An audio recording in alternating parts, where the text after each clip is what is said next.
ಮೂರನೇ ಅಧ್ಯಾಯ ಅಥವಾ ಆದಿಕಾಂಡ 3ನೇ ಅಧ್ಯಾಯ 15ನೇ ವಚನವನ್ನು ಇವತ್ತು ಮೆಸೇಜ್ಗೆ ನಮ್ಗೆ ಅದೇ ದೇವರು ಕೊಟ್ಟರು. ನಿನಗೂ ಈ ಸ್ತ್ರೀಗೂ ನಿನ್ನ ಸಂತಾನಕ್ಕೂ ಈ ಸ್ತ್ರೀಯ ಸಂತಾನಕ್ಕೂ ಹಗೆತನವಿರುವ ಹಾಗೆ ಮಾಡುವೆನು. ಈಕೆಯ ಸಂತಾನವು ನಿನ್ನ ತಲೆಯನ್ನು ಜಜ್ಜುವುದು, ನೀನು ಅದರ ಇಮ್ಮಡಿಯನ್ನು ಕಚ್ಚುವಿ. ಹಾಗೆ ಶಾಪವನ್ನು ಕೊಡ್ತಾರೆ. ಆ ವಾಕ್ಯ ಇನ್ನೊಂದ್ಸಾರಿ ಓದ್ತೀನಿ, ಚೆನ್ನಾಗಿ ಗಮನವಿಟ್ಟು ಕೇಳಿ. ಆದಿಕಾಂಡ 3ನೇ ಅಧ್ಯಾಯ 15ನೇ ವಚನ.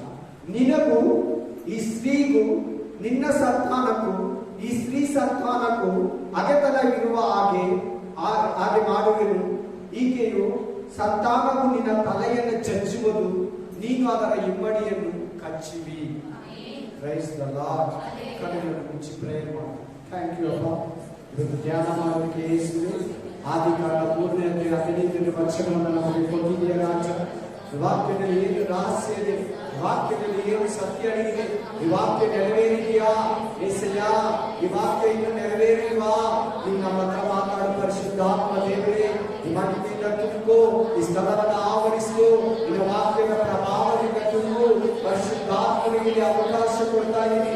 ದೇವರಾತ್ಮನೇ, ನಮಗೆ ತಿಳಿಯದ ರಹಸ್ಯಗಳನ್ನ, ಗೋಚರಗಳನ್ನ, ವಿಶೇಷವಾಗಿ ಪ್ರಕಟಣೆ ಗ್ರಂಥದಲ್ಲಿರೋ ಸತ್ಯಾಂಶಗಳನ್ನ, ಮರ್ಮಗಳನ್ನ ನಮ್ಮ ಬಳಿಯಲ್ಲಿ ಮಾತಾಡಪ್ಪ. ನಮ್ಮ ಕೂಡ ಮಾತಾಡಪ್ಪ, ನಮ್ಮೊಟ್ಟಿಗೆ ಮಾತಾಡಪ್ಪ, ನಮ್ಮೊಟ್ಟಿಗೆ ಮಾತಾಡಪ್ಪ. ಈ ಎಷ್ಟ ಕಾಲೇಜ್ ಬಗ್ಗೆ, ಈ ಅಂತ್ಯಕಾಲದ ಜೀವನದಲ್ಲಿ ಅನೇಕ ಪಾಲುಗಾರರಾಗಿರುವ ನಮಗೆ ಅಂತ್ಯಕಾಲದಲ್ಲಿ ನಡೆಯುವ ಸಂಗತಿಗಳನ್ನ ಈ ಮಂಗಳವಾರ ದಿನದಲ್ಲಿ, ಶುಕ್ರವಾರ ದಿನದಲ್ಲಿ ಪ್ರಕಟಣೆ ಗ್ರಂಥವನ್ನ ತಗೊಂತಾ ಇದೆಯೇ ರಾಜ. ಈ ಪ್ರಕಟಣೆ ಗ್ರಂಥದಲ್ಲಿ ದೇವರೇ ಅನೇಕ ರಹಸ್ಯಗಳಿವೆ, ಅನೇಕ ಸೀಕ್ರೆಟ್ಸ್ ಇದೆ. ಒಂದೊಂದು ರಹಸ್ಯಗಳನ್ನ ನಮ್ಮ ಹತ್ರ ಮಾತಾಡಪ್ಪ, ಒಂದೊಂದು ಬುದ್ಧಾರ್ಥಗಳನ್ನ ನಮ್ಮ ಹತ್ರ ಮಾತಾಡಿ ಆಶೀರ್ವದಿಸು, ಬಲಪಡಿಸು. ಪರಿಶುದ್ಧಾತ್ಮನೇ ನೀನೇ ಸ್ವೀಕಾರ ಮಾಡಿಕೊಂಡು ನಿನ್ನ ಜೀವನದಲ್ಲಿ ನಿನ್ನ ಆಲೋಚನೆಯನ್ನು ಗಮನಿಸು. Amen, amen, amen. Praise the Lord. Hallelujah. Yes, amen. ಆ ವಾಕ್ಯ ಇಟ್ಕೊಳ್ಳಿ. ಆ ವಾಕ್ಯ ಮಾತಾಡ್ತೀನಿ ಮಾತ್ರ. ಅದಕ್ಕಿಂತ ಮುಂಚಿತವಾಗಿ ಇಲ್ಲಿ ಬನ್ನಿ. ಪ್ರಕಟಣೆ ಗ್ರಂಥ 16ನೇ ಅಧ್ಯಾಯ 10ನೇ ವಚನದಿಂದ 16ನೇ ವಚನ ತನಕ ಓದಿ. ಎಲ್ಲ ಬೈಬಲ್ ತೆರೀರಿ. ಪ್ರತಿಯೊಬ್ಬರು ಕೂಡ ತೆರೀರಿ ಬೈಬಲ್. ಜಾಸ್ತಿ ಬೈಬಲ್ ನೋಡೋಕೆ ಇಷ್ಟಪಡಬೇಡಿ. ಬೈಬಲ್ ಮನೆಯಲ್ಲಿ ನೋಡಿ, ಮನೆಯಲ್ಲಿ ಬೈಬಲ್ ನೋಡಿ. ಇಲ್ಲಿ ಹೆಚ್ಚಾಗಿ ವಾಕ್ಯ ಕೇಳೋದಕ್ಕೆ ಗಮನ ಕೊಡಿ, ಜಾಸ್ತಿ ಹೆಚ್ಚಾಗಿ ಪ್ಲೀಸ್. ಯಾಕಂದ್ರೆ ನಿಮ್ಮ ಮೈಂಡ್ ಬೇರೆ ಕಡೆ ಹೋಗ್ಬಾರ್ದು ಅನ್ನೋದೇ ನನ್ನ ಉದ್ದೇಶ. ನೋಡಿ, ದೇವರು ಒಂದು 4 ವಾರದಿಂದ ನಮ್ಮ ಮಧ್ಯದಲ್ಲಿ ಪ್ರಕಟಣೆ ಗ್ರಂಥ ಬಗ್ಗೆ ಮಾತಾಡ್ತಾ ಇದ್ದಾರೆ. 7 ಮುದ್ರೆಗಳ ಬಗ್ಗೆ, ಆಮೇಲೆ 7 ಕೊಂಬುಗಳ 7 ತಲೆಗಳ ಬಗ್ಗೆ, 10 ಕೊಂಬುಗಳ ಬಗ್ಗೆ, 4 ಕುದುರೆಗಳ ಬಗ್ಗೆ ಪ್ರಕಟಣೆ ಗ್ರಂಥ ಸಂಕ್ಷಿಪ್ತವಾಗಿ. ಆಮೇಲೆ ಅನೇಕ ರಹಸ್ಯಗಳ ಬಗ್ಗೆ, ಕ್ರಿಸ್ತು ವಿರೋಧಿ ಬಗ್ಗೆ, ಕ್ರಿಸ್ತು ವಿರೋಧಿ ಆತ್ಮ, ಕ್ರಿಸ್ತು ವಿರೋಧಿಗಳು, ಹೀಗೆ ಅನೇಕ ರಹಸ್ಯಗಳನ್ನ ದೇವರು ನಮ್ಮ ಮಧ್ಯದಲ್ಲಿ ಮಾತಾಡ್ತಾ ಇದ್ದಾರೆ. Hallelujah, amen. ಇವತ್ತು ಕೂಡ ನಮ್ಮ ಮಧ್ಯದಲ್ಲಿ ದೇವರಾತ್ಮನು ಆರ್ಮೆಗದೋನ್ ಯುದ್ಧದ ಬಗ್ಗೆ ಮಾತಾಡ್ತಾರೆ. ಎಲ್ಲರೂ ಹೇಳಿ ಬಾಯಲ್ಲಿ ಆರ್ಮೆಗದೋನ್ ಯುದ್ಧ ಅಂತ ಹೇಳಿ. ಆಮೆನ್. ನೋಡಿ, ಆ ಪದ ಎಲ್ಲಿದೆ ಅದು ನೋಡೋಣ ಇವತ್ತು. ಅದ್ರ ಜೊತೆಲಿ ಯುದ್ಧ ಅಂದ್ರೆ ಏನು, ಯುದ್ಧ ಎಲ್ಲಿದೆ, ಯುದ್ಧ ಏನು, ಇದ್ರ ಸೂಚನೆ ಏನು, ಇದು ಬೇಕಾ, ಇದು ಅವಶ್ಯಕತೆನಾ, ಇದು ಲೋಕಕ್ಕೆ ಸಂಬಂಧಪಟ್ಟಿರೋ ಯುದ್ಧನಾ, ಆತ್ಮಿಕ ಯುದ್ಧನಾ? ನಾನು ಹೇಳ್ತೀನಿ ನಿಮಗೆ. ಇವಾಗ ಒಂದು ವಾಕ್ಯ ಓದಿಸ್ತೇನೆ. ಎಲ್ಲರೂ ಹೇಳಿ ಯಾವ ವಾಕ್ಯ ಅಂತ. ಆ ಯುದ್ಧ ಈ ವಾಕ್ಯದಲ್ಲಿ ರಹಸ್ಯನ ದೇವರು ಹೇಳ್ತಾ ಇದ್ದಾರೆ, ಕೇಳಿ. ಆರಂಭದ ಯುದ್ಧ ಆ ವಾಕ್ಯದಲ್ಲಿದೆ.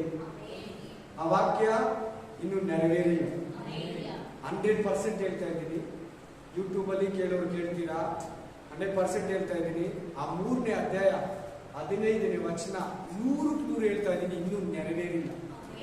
ನೆರವೇರಬೇಕು. ಆಮೆನ್. ಯಾವಾಗ ನೆರವೇರ್ತದೆ? ಆದಿಕಾಂಡ 3ನೇ ಅಧ್ಯಾಯ 15ನೇ ವಚನ. ಆಶ್ಚರ್ಯದಲ್ಲಿರುವ ಮಾತುಗಳಿಲ್ಲ. ಆಮೆನ್.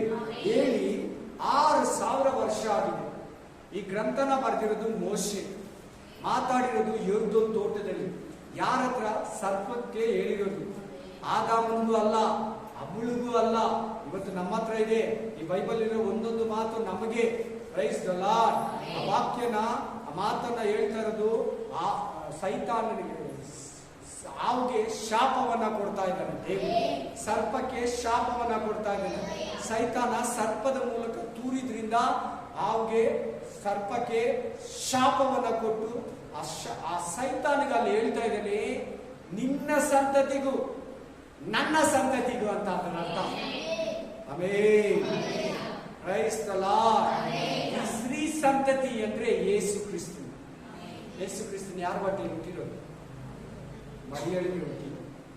ಮರಿಯಳಿಗೆ ಹುಟ್ಟಿದ್ದು ಅನ್ನೋದಕ್ಕಿಂತ ಸ್ತ್ರೀಯಲ್ಲಿ ಹುಟ್ಟಿದ್ದು ಅಂತೇಳಿ. ಆಮೆನ್. ನಾವೆಲ್ಲರೂ ಈ ಭೂಮಿಯಲ್ಲಿರೋ ಪ್ರತಿಯೊಬ್ರು ಎಲಿಯಾ, ಮೋಶೆ, ಅಬ್ರಾಹಂ, ಇಸಾಕ್, ಯಾಕೋಬ್, ಯೋಬ, ನಿಮ್ಮ ತಂದೆ, ನಿಮ್ಮ ತಾಯಿ, ನಿಮ್ಮ ತಾತ, ನಿಮ್ಮ ಅಜ್ಜಿ, ನಿಮ್ಮ ಮುತ್ತಾತ, ಮುತ್ತಜ್ಜಿ, ನಾನು ಅಷ್ಟೇ ಸೇಮ್.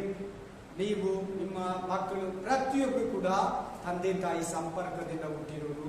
ಯೇಸು ಕ್ರಿಸ್ತ ಮಾತ್ರ ಸ್ತ್ರೀಯಲ್ಲಿ ಹುಟ್ಟಿರೋರು. ಆತನೊಬ್ಬನೇ ಸ್ತ್ರೀಯರಲ್ಲಿ ಹುಟ್ಟಿದವನು. ಆಮೆನ್. ನಾವೆಲ್ಲ ಗಂಡಸು ಹೆಂಗಸ್ಬಿಟ್ಟಿರೋದು, ಯೇಸು ಕ್ರಿಸ್ತನು ಸ್ತ್ರೀಗೆ ಹುಟ್ಟಿರೋದು. ಈ ಕಡೆ ಕೊಡಿ, ಗಮನ ಕೊಟ್ಟು ಕೇಳಿ. ಒಂದೊಂದು ಪಾಯಿಂಟ್ ಇಂಪಾರ್ಟೆನ್ಸ್ ಆಗಿರ್ತದೆ, ಇಂಟ್ರೆಸ್ಟೆಡ್ ಆಗಿ ಇರ್ತದೆ. ಒಂದೊಂದು ಮಾತು ಕೂಡ ನೀನು ಗಮನ ಕೊಟ್ಟು ಕೇಳುವಾಗ ಇದರಲ್ಲಿರೋ ಆಶೀರ್ವಾದ, ಇದರಲ್ಲಿರೋ ಜ್ಞಾನ ನಿನಗೆ ಬರ್ತೈತೆ. ನೀನು ಮಾತುಗಳನ್ನ ಕೇಳಿ ಎಚ್ಚೆತ್ತುಕೊಂಡು ಸಿದ್ಧಪಟ್ಟು ಸಿದ್ಧನಾಗಿ ಅನೇಕರನ್ನ ಸಿದ್ಧಪಡಿಸಬೇಕು. ಇವಾಗ ನಾವು ಸಿದ್ಧಪಡೋ ಸಮಯ, ಸಂಪಾದನೆ ಕೂಡ ಸಂಪಾದನೆ ಮಾಡೋ, ಆಸ್ತಿ ಮಾಡೋ ಸಮಯ ಕೂಡ ಅಲ್ಲ, ಸಿದ್ಧಪಡೋ ಸಮಯ. ಯಾಕಂದ್ರೆ ಯೇಸು ಸ್ವಾಮಿ ಬರೋದು ಹತ್ರ ಆಗ್ಬಿಟ್ಟಿದೆ.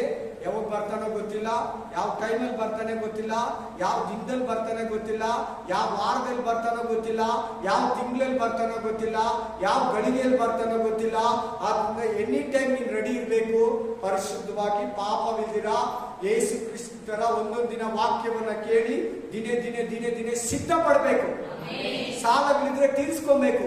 ಕೋಪ, ತಾಪ, ಕಾಮ, ಕ್ರೋಧ, ಅದು ಇದು, ಮೋಸ, ವಂಚನೆ, ಹೊಟ್ಟೆ ಕಿಚ್ಚು, ಜಗಳ, ಕಕ್ಷಭೇದ, ಭಿನ್ನಮತ, ಮತ್ಸರ ಎಲ್ಲ ಬಿಟ್ಬಿಡ್ಬೇಕು. ನೀನು ಏನ್ ಯೋಚನೆ ಮಾಡಿದ್ರೆ, ಏಸಯ್ಯ ಕೇಳಿದ್ರೆ ಎತ್ತಿ ಎತ್ತಿ ಎತ್ತಿ ಕೊಟ್ಬಿಡ್ಬೇಕು. Praise the Lord. ಹಲ್ಲೆಲೂಯಾ. ನಾನು ನಿಮ್ ಪ್ರಾಣ ಕೊಡು, ದುಡ್ಡು ಕೊಡು ಅಂತ ಕೇಳ್ತಾ ಇಲ್ಲ. ನಿಮ್ಮಲ್ಲಿರೋ ಕೋಪ, ಮೋಸ, ಸುಳ್ಳು ಹೇಳೋದು, ಇನ್ನು ಪ್ರೇಯರ್ ಮಾಡದಿರೋ ಜೀವನ, ಪ್ರಾರ್ಥನೆ ಇಲ್ದಿರೋ ಜೀವನ, ಆತರ ಏನೇನಿದ್ರೆ ಎಲ್ಲ ಬಿಟ್ಬಿಟ್ಟು ಕಂಪ್ಲೀಟ್ಲಿ ವಾಕ್ಯ ಪ್ರಕಾರ ಬದುಕೋದಕ್ಕೆ ಇಚ್ಛೆ ಪಡಿ. ಇಷ್ಟು ದಿನ ನೀವು ಇದ್ದಿದ್ದೆಲ್ಲ ಮುಖ್ಯ, ಇನ್ ಮೇಲೆ ಹೇಗಿರ್ತೀರ ಅನ್ನೋದೇ ಅತಿ ಮುಖ್ಯ. ಆರಂಭಕ್ಕಿಂತ ಅಂತ್ಯ ಅತಿ ಮುಖ್ಯ. ಆರಂಭದಲ್ಲಿ ಬೇಕಾದ್ರೆ ಮಿಸ್ಟೇಕ್ ಅಲ್ಲಿ, ತಪ್ಪಲ್ಲಿ, ಪಾಪದಲ್ಲಿ, ಅಶುದ್ಧತೆಯಲ್ಲಿ ನಾವು ಸೈತಾನನ ಇಚ್ಛೆಗಳನ್ನ ನೆರವೇರಿಸಿರ್ಬೋದು. ನಾವು ಇವಾಗ ಜಾಸ್ತಿ ವಾಕ್ಯಗಳು ಕೇಳಿದಿರಿ, ಹಲವಾರು ವರ್ಷಗಳಿಂದ ವಾಕ್ಯ ಕೇಳಿದಿರಿ, ಹಲವಾರು ತಿಂಗಳಿಂದ, ದಿನಗಳಿಂದ ವಾಕ್ಯ ಕೇಳಿದಿರಿ. ಒಂದೊಂದು ವಾಕ್ಯದಲ್ಲಿ ಕೂಡ ಪರಿಶುದ್ಧತೆ ಇದೆ, ಆಶೀರ್ವಾದ ಇದೆ, ನಿತ್ಯ ಜೀವ ಇದೆ. ನಾವು ಕೇಳಿ ಕೇಳಿ ಹಾಗೆ ಇದ್ರೆ, ದೇವರು ಮಾತಾಡಿದ್ದು ಕೂಡ, ಯೇಸು ಕ್ರಿಸ್ತನ ಲೋಕಕ್ಕೆ ಬಂದಿದ್ದು ಕೂಡ, 5 ಸೇವೆಗಳನ್ನು ಏರ್ಪಡಿಸಿದ್ದು ಕೂಡ, ಪರಿಶುದ್ಧ ಸೇವಕನನ್ನು ನಿನ್ನ ಕೊಟ್ಟಿದ್ದಕ್ಕೂ ಕೂಡ ವೇಸ್ಟ್ ಆಗ್ಬಿಡ್ತದೆ. ಅದನ್ನು ರಕ್ಷಿಸಿದ್ದು ಸಮೇತ. ಆಮೆನ್. ಲಾಭ ಮಾಡ್ಕೋ. ನಿನ್ನ ಈ ಭೂಲೋಕದ ಪ್ರಯಾಣನ ವ್ಯರ್ಥ ಮಾಡಬೇಡ. ಇಚ್ಛೆಗಳಲ್ಲಿ ಹೋಗಿ ನಿನ್ನ ಕಣ್ಣಿನ ಆಸೆ, ಬದುಕು ಬಾಲಿನ ಡಂಬ, ಶರೀರ ಆಸೆ ಹೊರಟೋಗಿ ನೀನು ನಿನ್ನ ಆತ್ಮವನ್ನ ವಂಚಿಸಿಕೊಂಡು ನರಕಕ್ಕೆ ತಕೊಂಡು ಹೋಗ್ಬೇಡ. ಹಲ್ಲೆಲೂಯಾ. 10ನೇ ವಚನದಿಂದ ಓದ್ತೀರಾ? ಓದಿ 10ನೇ ವಚನ. 5ನೇಯವನು, ಪ್ರಕಟಣೆ ಗ್ರಂಥ 16ನೇ 10ನೇ ವಚನ. 5ನೇಯವನು ತನ್ನ ಪಾತ್ರೆಯಲ್ಲಿ ಇದ್ದುದನ್ನು ಮೊದಲನೆಯ ಮೃಗದ ಸಿಂಹಾಸನದ ಮೇಲೆ ಉಯ್ಯಲು ಅದರ ರಾಜ್ಯವು ಕತ್ತಲಾಯಿತು. 5ನೆಯ ಪಾತ್ರೆಯನ್ನ ಹಲ್ಲೆಲೂಯಾ, ಮೊದಲನೆಯ ಮೃಗ, ಆಂಟಿ ಕ್ರೈಸ್ಟ್, ಕ್ರಿಸ್ತು ವಿರೋಧಿ ಸಿಂಹಾಸನದ ಮೇಲೆ ಈ ಲೋಕವನ್ನ ಮೋಸ ಮಾಡ್ತಾ ಇದ್ದಾನಲ್ಲ, ಮರಣಾಧಿಕಾರಿಯಾಗಿರೋ ಸೈತಾನ, ಪಿಸಾಚಿ, ಘಟ ಸರ್ಪ, ಅವನ ಮಗನು ಯೇಸು ಕ್ರಿಸ್ತನು ದೇವರ ಮಗನು. ಕ್ರಿಸ್ತು ವಿರೋಧಿ ಮೃಗ ಸೈತಾನನ ಮಗನು. ಅವನ ಸಿಂಹಾಸನದ ಮೇಲೆ ಉಯ್ಯಲು, ಆ ಸಿಂಹಾಸನ, ಅದರ ರಾಜ್ಯ, ಅದರ ಶಕ್ತಿ, ಅದರ ಪವರು, ಅವನ ಮಹಿಮೆ ಕಂಪ್ಲೀಟ್ಲಿ ಲಾಸ್, ಕತ್ತಲಾಗಿ ಹೋಯಿತು. ವೀಕ್ ಆಗಿ ಹೋಯಿತು, ಅದರ ಬಲ ಕುಗ್ಗಿ ಹೋಯಿತು, ಅದರ ಶಕ್ತಿ ಇಲ್ಲದಾಯಿತು. 7 ವರ್ಷ ಜನಗಳನ್ನ ಪೀಡಿಸಿ, ಬಂಧಿಸಿ, ಕಾಡಿ, ಲಯಪಡಿಸಿ, ಅನೇಕರನ್ನ ಮೋಸ ಮಾಡಿ ತಾನು ಹೋಗೋ ನರಕದ ಹತ್ರ ಕೊಂಡುಕೊಂಡು ಹೋದಂತ ಆ ಪಿಸಾಚನನ್ನ, ಸೈತಾನನ ಮಗನನ್ನ, ಆ ಮಾಟಗಾರನನ್ನ ಯೇಸುವಿನ ನಾಮದಲ್ಲಿ ಉಸಿರಿನಿಂದ ಕೊಲ್ಲಿ ಬಿಡ್ತಾನಂತೆ. ಅವನನ್ನ ಬಾಯಿ ಉಸಿರಿನಿಂದ ಅವನನ್ನ ಕೊಂದು ಹಾಕ್ತಾನಂತೆ. ಐದು ಮುದ್ರೆಗಳು ಬೈಬಲ್ ಅಲ್ಲಿ, 7 ಮುದ್ರೆಗಳು, 7 ಪಾತ್ರೆಗಳು, 7 ತುಂತುರಿ ಶಬ್ದಗಳು. ಈ 7 ಮುಗಿಯೋಷ್ಟೊತ್ತಿಗೆ 7 ವರ್ಷ ಮುಗ್ದಿರ್ತೈತೆ. ಟೈಮ್ ಲೈನ್ ಬರ್ಕೊಳ್ಳಿ ಟೈಮ್ ಲೈನ್. ಒಂದೇದು ನಂಬರ್ 1 ಅಂತ ಹಾಕೊಳ್ಳಿ ಬೇಗ. ಒಂದ್ರ ಕೆಳಗಡೆ ಒಂದು ಬರ್ಕೊಳ್ಳಿ. ಒಂದು ಕೆಳಗಡೆ ಬರ್ಬಿಟ್ಟು 6 ಮಾರ್ಕ್ ಹಾಕ್ಬೇಕು, ಇನ್ನೊಂದು ಬರಬೇಕು 6 ಮಾರ್ಕ್ ಹಾಕ್ಬೇಕು. ಫಸ್ಟ್ ಈಗ ನೆಕ್ಸ್ಟ್ ನಡೆಯೋ ಕಾರ್ಯ ಭೂಮಿಯಲ್ಲಿ ಸಭೆ ಎತ್ತಲ್ಪಡ್ತೈತೆ. ಎರಡನೇದು ಕ್ರಿಸ್ತು ವಿರೋಧಿ ಲೋಕಕ್ಕೆ ಬರ್ತಾನೆ. 7 ವರ್ಷ ನಾನೇ ಕ್ರಿಸ್ತು ಅಂತ ಹೇಳಿ ಬರ್ತಾನೆ. 7 ವರ್ಷ ಈ ಭೂಮಿಯನ್ನ ಗಡುಘೋರವಾಗಿ, ತುಂಬಾ ಮೋಸವಾಗಿ ಈ ಭೂಮಿಯನ್ನ ಆಳ್ವಿಕೆ ಮಾಡ್ತಾನೆ. ಆಯ್ತಲ್ಲ. ಅದಾದ್ಮೇಲೆ ಅರ್ಮೆಗದೋನ್ ಯುದ್ಧ ನಡೀತಿದೆ. ಇವತ್ತು ನಾವು ಮಾತಾಡ್ತಾ ಇರೋದು ಅದೇ ಮೆಸೇಜ್. ದೇವರಾತ್ಮ ನಮ್ಮ ಮಧ್ಯದಲ್ಲಿ ಮಾತಾಡ್ತಾ ಇರೋದು ಅದೇ ಅರ್ಮೆಗದೋನ್ ಯುದ್ಧ. ಅರ್ಮೆಗದೋನ್ ಯುದ್ಧ ಆದ್ಮೇಲೆ ಯೇಸು ಕ್ರಿಸ್ತನ ಸೈತಾನನ್ನ 1000 ವರ್ಷ ದೇವದೂತನ ಮೂಲಕ ಬಂಧಿಸ್ತಾನೆ. ಅದಾದ್ಮೇಲೆ 1000 ವರ್ಷ ಈ ಭೂಮಿ ಮೇಲೆ ಯೇಸು ಕ್ರಿಸ್ತನು ಪರಿಶುದ್ಧರು ಆಳ್ವಿಕೆ ಮಾಡ್ತಾರೆ. ಅದಾದ್ಮೇಲೆ ಗೋಗ್ ಯುದ್ಧ ನಡೀತೈತೆ. ಇದ್ರ ಮಧ್ಯದಲ್ಲಿ ಸೈತಾನಿಗೆ 1000 ವರ್ಷ ಆದ್ಮೇಲೆ ಬಿಡುಗಡೆ ಆಗುತ್ತೆ. ಗೋಗ್ ಯುದ್ಧ ನಡೀತೈತೆ. ಅದಾದ್ಮೇಲೆ ನ್ಯಾಯ ತೀರ್ಪು, ಬಿಳಿ ಸಿಂಹಾಸನ. ಎಲ್ಲಾ ಮನುಷ್ಯರಿಗೂ, ಸರ್ವ ಸೃಷ್ಟಿಯಲ್ಲಿರೋ ಎಲ್ಲಾ ದೇಶದವರಿಗೂ, ಎಲ್ಲಾ ಭಾಷೆಗಳವರಿಗೂ, ಎಲ್ಲಾ ಕುಲ, ಜಾತಿ, ಜನಾಂಗ, ಚಿಕ್ಕವರು ದೊಡ್ಡವರು ಬಂದು ಬಿಳಿ ಸಿಂಹಾಸನದ ಮುಂದೆ ನಿಂತಿರ್ತಾರೆ. ಅದಾದ್ಮೇಲೆ ನಿತ್ಯತ್ವ. ಕೆಟ್ಟವರಿಗೆ ನರಕ, ಒಳ್ಳೆಯವರಿಗೆ ಪರಲೋಕ. ಯೇಸುವನ್ನ ಅರಿತವರಿಗೆ ನಿತ್ಯ ಜೀವ, ಯೇಸುವನ್ನ ಅರಿಯೋದವರಿಗೆ ನಿತ್ಯ ನರಕಕ್ಕೆ ಹೋಗ್ತಾರೆ. ಇದನ್ನ ಟೈಮ್ ಲೈನ್ ಅಂತಾರೆ. ನಾನು ಇದನ್ನ ಈ ನಡುವೆ ಸ್ಟೇಟಸ್ ಅಲ್ಲಿ ತುಂಬಾ ಹಾಕಿದೀನಿ. Hallelujah, amen. ನೀವು ಯಾರು ಎತ್ತಿಟ್ಕೊಂಡಿದ್ದೀರೋ ಗೊತ್ತಿಲ್ಲ ನನಗೇನೋ, ಇದು ಸತ್ಯ. Praise the Lord. ಈಗ ನಾವು ಮಾತಾಡ್ತಾ ಇರೋದು ಯಾವ್ದು ಹೇಳಿ? ಅರ್ಮೆಗದೋನ್. ಯಾವ್ದ್ರ ಬಗ್ಗೆ ಬೋಧಿಸ್ತಾ ಇದ್ದಾರೆ ಇವತ್ತು ನಮಗೆ ಪರಿಶುದ್ಧಾತ್ಮ ದೇವರು? ಅರ್ಮೆಗದೋನ್ ಯುದ್ಧದ ಬಗ್ಗೆ ಮಾತಾಡ್ತಾ ಇದ್ದಾರೆ. ಬನ್ನಿ, ಆ ಮಾತು ಕೂಡ ಇಲ್ಲಿ ಸಿಗ್ತೈತೆ. ಆ ಮೊದಲನೇ ಮೃಗದ ಸಿಂಹಾಸನದ ಮೇಲೆ 7 ಪಾತ್ರೆಗಳು. 7 ವರ್ಷ ಉಪದ್ರವ ಕಾಲ ಇರ್ತದೆ ಈ ಭೂಮಿಯಲ್ಲಿ. ಅದರಲ್ಲಿ ನೀನು ಇರಲ್ಲ. ವಾಕ್ಯ ಪ್ರಕಾರ ನಡೆದ್ರೆ ನೀನು ಅದರಿಂದ ತಪ್ಪಿಸ್ಕೊತೀಯ. ಅಲ್ಲಿಂದ ನೀನು ಪಾರಾಗಿ ಸಂಪೂರ್ಣವಾಗಿ ಮಧ್ಯಾಕಾಶದಲ್ಲಿ ಯೇಸು ಕ್ರಿಸ್ತನೊಂದಿಗೆ 7 ವರ್ಷ ಮದುವೆ ನಡೀತಾ ಇರ್ತೈತೆ. ಅಲ್ಲಿ ರೀತಿಯ ಮಧ್ಯಾಕಾಶದಲ್ಲಿ ಇಲ್ಲಿ ಭೂಮಿಯಲ್ಲಿ ಏನ್ ನಡೀತೈತೋ ನಿನ್ ಗೊತ್ತಿಲ್ಲ. 7 ವರ್ಷ ಕಾಲದಲ್ಲಿ ಆಮೇಲೆ 7 ಮುದ್ರೆಗಳನ್ನ ಹೊಡಿತಾನೆ. 7 ಸೀಲ್ಸ್ ಮುದ್ರೆಗಳನ್ನ ಹೊಡಿತಾನೆ. 7 ಆಮೇನ್. Praise the Lord. ತುಂತುರಿಗಳು ಊದಲ್ಪಡ್ತೈತೆ. ಆ ಊದುವಾಗ ಬಹಳ ಭಯಂಕರವಾಗಿ ಭೂಮಿಯಲ್ಲಿ, ಸೃಷ್ಟಿಯಲ್ಲಿ, ಮನುಷ್ಯರಲ್ಲಿ, ಸಮುದ್ರದಲ್ಲಿ, ಆಕಾಶದಲ್ಲಿ, ಭೂಮಿಯಲ್ಲಿ, ಮರಗಳಲ್ಲಿ, ಆಮೇನ್, ಪ್ರಾಣಿ ಪಕ್ಷಿಗಳಲ್ಲಿ ಕಂಪ್ಲೀಟ್ಲಿ ಒಂದೊಂದು ಹಂತವಾಗಿ ನಾಶನ ಆಗ್ಬಿಡ್ತದೆ. 5ನೇ ಮುದ್ರೆ ಬರೋಷ್ಟೊತ್ತಿಗೆ ಭೂಮಿ ಏನೇನು ಇರೋದಿಲ್ಲ. ಬಹಳ ಮನುಷ್ಯರು, ಕೋಟಿಗಟ್ಟಲೆ ಜನಗಳು ಸತ್ತೋಗಿರ್ತಾರೆ.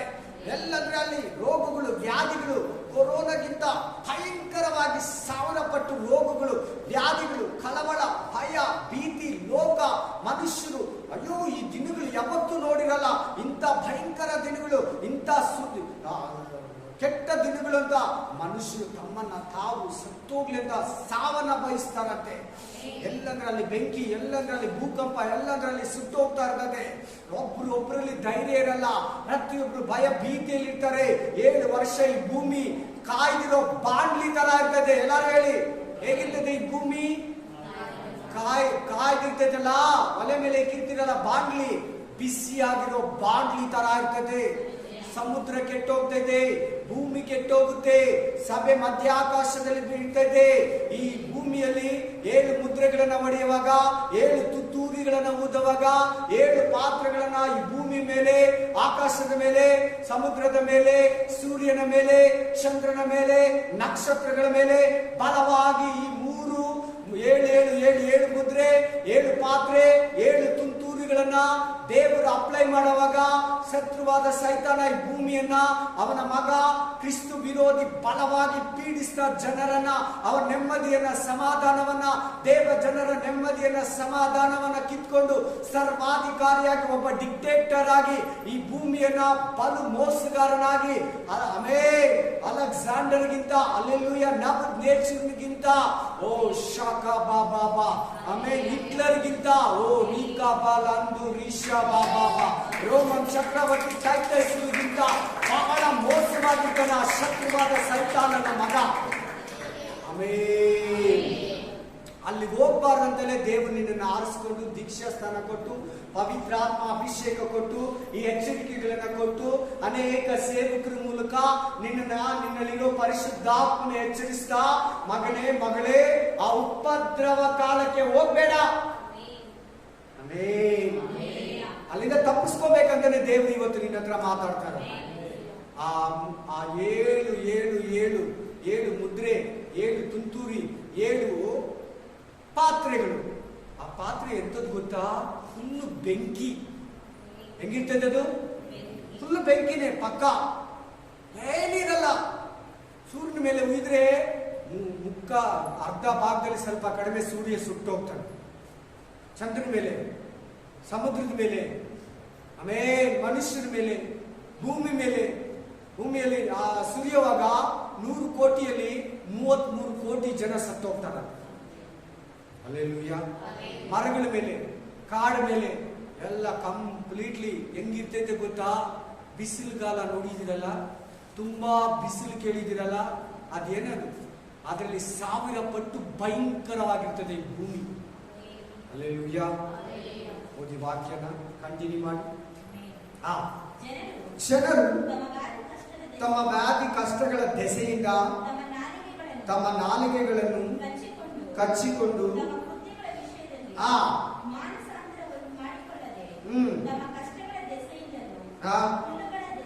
ಯಾವ್ದು ಹೋಗ್ತಾ ಇದ್ದೀವ? 16 ಕರೆಕ್ಟ್ ಆಗಿ. ಪರಲೋಕ ದೇವರನ್ನ ಪ್ರಕಟಣೆ ಗ್ರಂಥ 16, 10, 11, 12, 13. ಯಾಕಂದ್ರೆ ಸ್ವಲ್ಪ ಹೊತ್ತಾದ್ಮೇಲೆ ಹೇಳ್ತಾ ಇದ್ದೀನಲ್ಲ, ಅದಕ್ಕೆ ಮತ್ತೆ ವಾಕ್ಯನ ಹೇಳ್ತಾ ಇದ್ದೀನಿ. ರೆವಲ್ಯೂಷನ್ ಚಾಪ್ಟರ್ 16, 10, 11, 12, 13, 14, 15 and 16 ಓದಿ. ಏನಾಯ್ತು ಅಲ್ಲಿ? ಒಂದು 5ನೇ ಪಾತ್ರೆಯನ್ನು ಸುರಿಯುವಾಗ, ಕ್ರಿಸ್ತು ವಿರೋಧಿ ಶತ್ರುವಾದ ಸೈತಾನನ ಮಗ ಸಿಂಹಾಸನ ಕತ್ತಲೆ ಆಯ್ತು. 2 ಮನುಷ್ಯರಲ್ಲಿ ಬಹಳ ಕಷ್ಟಗಳ ದೆಸೆಯಿಂದ, ವಿಷಯದಲ್ಲಿ ಮಾನಸಾಂತರಗೊಳ್ಳದೆ ನಾಲಿಗೆಗಳನ್ನು ಕಚ್ಚಿಕೊಂಡು, ಜನರಿಗೆ ತಮಗಾದ ಕಷ್ಟದ ದೆಸೆಯಿಂದ, ಯಾರ್ಯಾರಿಗೆ ಆ ಚಿಪ್ ಇರ್ತೈತೋ, ಯಾರ್ಯಾರಿಗೆ ಆ ಸೈತಾನ ಮುದ್ರೆ ಇರ್ತೈತೋ, ಯಾರ್ಯಾರಿಗೆ 666 ಕ್ರಿಸ್ತು ವಿರೋಧಿ ಹೆಸರು ಬರ್ತೈತೆ ಗೊತ್ತಿಲ್ಲ, ಇನ್ನು ಅವ್ನು ಬಂದಾಗ ಗೊತ್ತಾಗುತ್ತೆ. ಆ ಹೆಸರನ್ನ ಈ ನಟ್ಟಿಯಲ್ಲಿ ಬಲಗೈಯಲ್ಲಿ ಹಾಕ್ಸ್ಕೊಂಡಿರ್ತಾರೋ ಅವರಿಗೆ ಕಷ್ಟಗಳು, ಉಪದ್ರವಗಳು, ಶೋಧನೆಗಳು, ನಾಲಿಗೆಯನ್ನ ಕಚ್ಕೊಂತಾರಂದ್ರೆ ನೀವೇ ನೋಡ್ಕೊಳ್ಳಿ. ನಾಲಿಗೆಯನ್ನ ಕಚ್ಕೊಂತಾರಂದ್ರೆ ಹೆಂಗಿರ್ತೈತೆ ಭೂಮಿ, ಮನುಷ್ಯರು ಅವಾಗ ನೋಡ್ಕೊಳ್ಳಿ. ಆ ಕಾಲದಲ್ಲಿ ಕೆಲವರು ಬಿಡಲ್ಪಟ್ಟಿರೋ ವಿಶ್ವಾಸಿಗಳು, ಇಲ್ಲ ಮೊನ್ನೆನೆ ಹೋಗ್ಬಿಟ್ರೆ ಅವರು, ನಮ್ಮ ಪಾಸ್ಟರು, ನಮ್ಮ ಹೆಂಡತಿ, ನಮ್ಮ ಗಂಡ, ನಮ್ಮ ಮಕ್ಕಳು, ಅಯ್ಯೋ ನನ್ನ ಕೆಲಸ, ಆಫೀಸು, ಉದ್ಯೋಗ, busy, business, order, hospital, customer, passenger ಅಂತ ನಾನು ದುಡಿಯೋಕೆ ಓಡಿ ಪ್ರೇಯರ್ ಮಾಡಿಲ್ಲ, ಚರ್ಚ್ಗೆ ಹೋಗಿಲ್ಲ, ಬೈಬಲ್ ಓದಿಲ್ಲ, ವಾಕ್ಯ ಕೇಳಿಲ್ಲ. ಮೊನ್ನೆ ಬರವಿಕೆಯಲ್ಲಿ ನಾನು ಹೋಗ್ಲಿಲ್ಲ, ರಹಸ್ಯ ಬರೋಣದಲ್ಲಿ ಕಲ್ತಾನ್ನಲ್ಲಿ ಬರ್ತೀನಿ ಅಂತ ಹೇಳಿದ್ದ, ತನ್ನ ಸಭೆಗಾಗಿ ಬರ್ತೀನಿ ಅಂತ ಹೇಳಿದ್ದ, ಮೊದಲ ಗಿತ್ತಿಗಾಗಿ ಬರ್ತೀನಿ ಅಂತ ಹೇಳಿದ್ದ. ನಾನು ಅವಾಗ ಹೋಗ್ಲಿಲ್ಲ.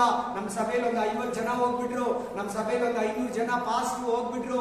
ಆಲಯ ಪ್ರೇಯರ್ ನಡೆಯುವಾಗ್ಲೇ ಅಯ್ಯೋ ನಾನು ಇವಾಗಾದ್ರೂ ಈ ಶತ್ರುವಾದ ಸೈತಾನ ಮುದ್ರೆ ಹಾಕ್ಸ್ಕೊಳ್ಳಿ ಅಂದ್ರೆ ಪರವಾಗಿಲ್ಲ, ನನಗೆ ಅವ್ನು ಊಟ ನೀರು ಕೊಟ್ಟಿಲ್ಲ ಅಂದ್ರೆ ಪರವಾಗಿಲ್ಲ, ನಾನು ನಮ್ಮ ದೇವರ ಹತ್ರ ಹೋಗ್ಬಿಡ್ಬೇಕು, ನಾನು ಅವ್ನು ಸಾಯಿಸ್ತ್ರೂ ಪರವಾಗಿಲ್ಲ ಅಂತೇಳಿ ನಿರ್ಧಾರ ತಕೊಂಡು ಕೆಲವರು ನಿರ್ಧಾರ ಅಂತೀವಿ. ಅದು ವಾಕ್ಯ ಪ್ರಕಟಣೆ ಗ್ರಂಥ 15ನೇ 1, 2, 3, 4, 5 ವಚನಗಳು. ಉಪದ್ರವ ಕಾಲದಲ್ಲಿ ಕೂಡ ಬಹಳ ಮಂದಿ ಸ್ವಲ್ಪ ಜನ ದೇವ್ರ ಹತ್ರ ಹೋಗ್ತಾರೆ. ಆದ್ರೆ ನಿಮಗೆ ಅದಕ್ಕೆ ಆಸೆ ಪಡಬೇಡಿ. ಆ ಟೈಮಲ್ಲಿ ಹೋಗೋದು ಬಹಳ ಕಷ್ಟ. ಈಗಲೇ ಸಿದ್ಧಪಟ್ಟು, ಈಗಲೇ ನೀನು ಯಾವಾಗಲೂ ಉಪದ್ರವದಲ್ಲೇ ಬಂದಿರೋದು. ಪ್ರತಿದಿನ ನೀನು ಕಷ್ಟ. ನೀನು ಚೆನ್ನಾಗಿದ್ರೆ ಕೂಡ, ಕರೆಕ್ಟ್ ಆಗಿದ್ರೆ ಕೂಡ ಒಂದು ಮಾತು, ನೀನು ಎಷ್ಟೇ ಚೆನ್ನಾಗಿರ್ಲಿ, ಓನರ್ ಹತ್ರ ಒಂದು ಮಾತು, ಹೆಂಡತಿ ಹತ್ರ ಒಂದು ಮಾತು, ಗಂಡನ ಹತ್ರ ಒಂದು ಮಾತು, ಮಕ್ಕಳ ಹತ್ರ ಒಂದು ಮಾತು, ಲೋಕದವರ ಹತ್ರ ಒಂದು ಮಾತು, ಬಂಧು ಬಳಗದವರ ಹತ್ರ ಒಂದು ಮಾತು, ಶತ್ರುವಾದ ಸೈತಾನ ಒಂದು ರೀತಿ ನಿನ್ನ ಹಲವಾರು ವಿಧಾನದಲ್ಲಿ ಡೈಲಿ ಸಮಾಧಾನ ಇದ್ದೀರಾ ಪೀಡಿಸ್ತಾ ಇರ್ತಾರೆ. ನೀನು ದಿನನಿತ್ಯ ಉಪದ್ರವಗಳಲ್ಲಿ ಕಳ್ಕೊಂಡ್ ಬಂದಿರೋದ್ರಿಂದ ಆ ಮಹಾ ಉಪದ್ರವದಲ್ಲಿ ಸೇರಲ್ಲ ನೀನು. ದೇವರು ಮಾತಾಡ್ತಾರೆ. ಎರಡು ಕೈಗಳಿದೆ. ಆಮೇಲೆ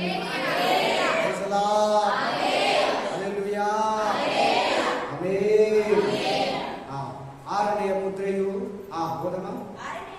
ಆರನೆಯವನು ತನ್ನ ಪಾತ್ರೆಯಲ್ಲಿ ಇದ್ದಿದ್ದನ್ನು ಯೂಫ್ರಟಿಸ್ ಎಂಬ ಮಹಾನದಿಯ ಮೇಲೆ ಒಯ್ಯಲು ಅದರ ನೀರು ಇಂಗಿ ಹೋಯಿತು. ಇದರಿಂದ ಬರುವ ರಾಜರಿಗೆ ಈಸ್ಟ್ ಕಿಂಗ್ಸ್ ಅಂತಾರೆ ಇಂಗ್ಲಿಷ್. ಈಸ್ಟ್ ಕಿಂಗ್ಸ್ ಪೂರ್ವ ದಿಕ್ಕಿನ ದೇಶಗಳ ರಾಜ.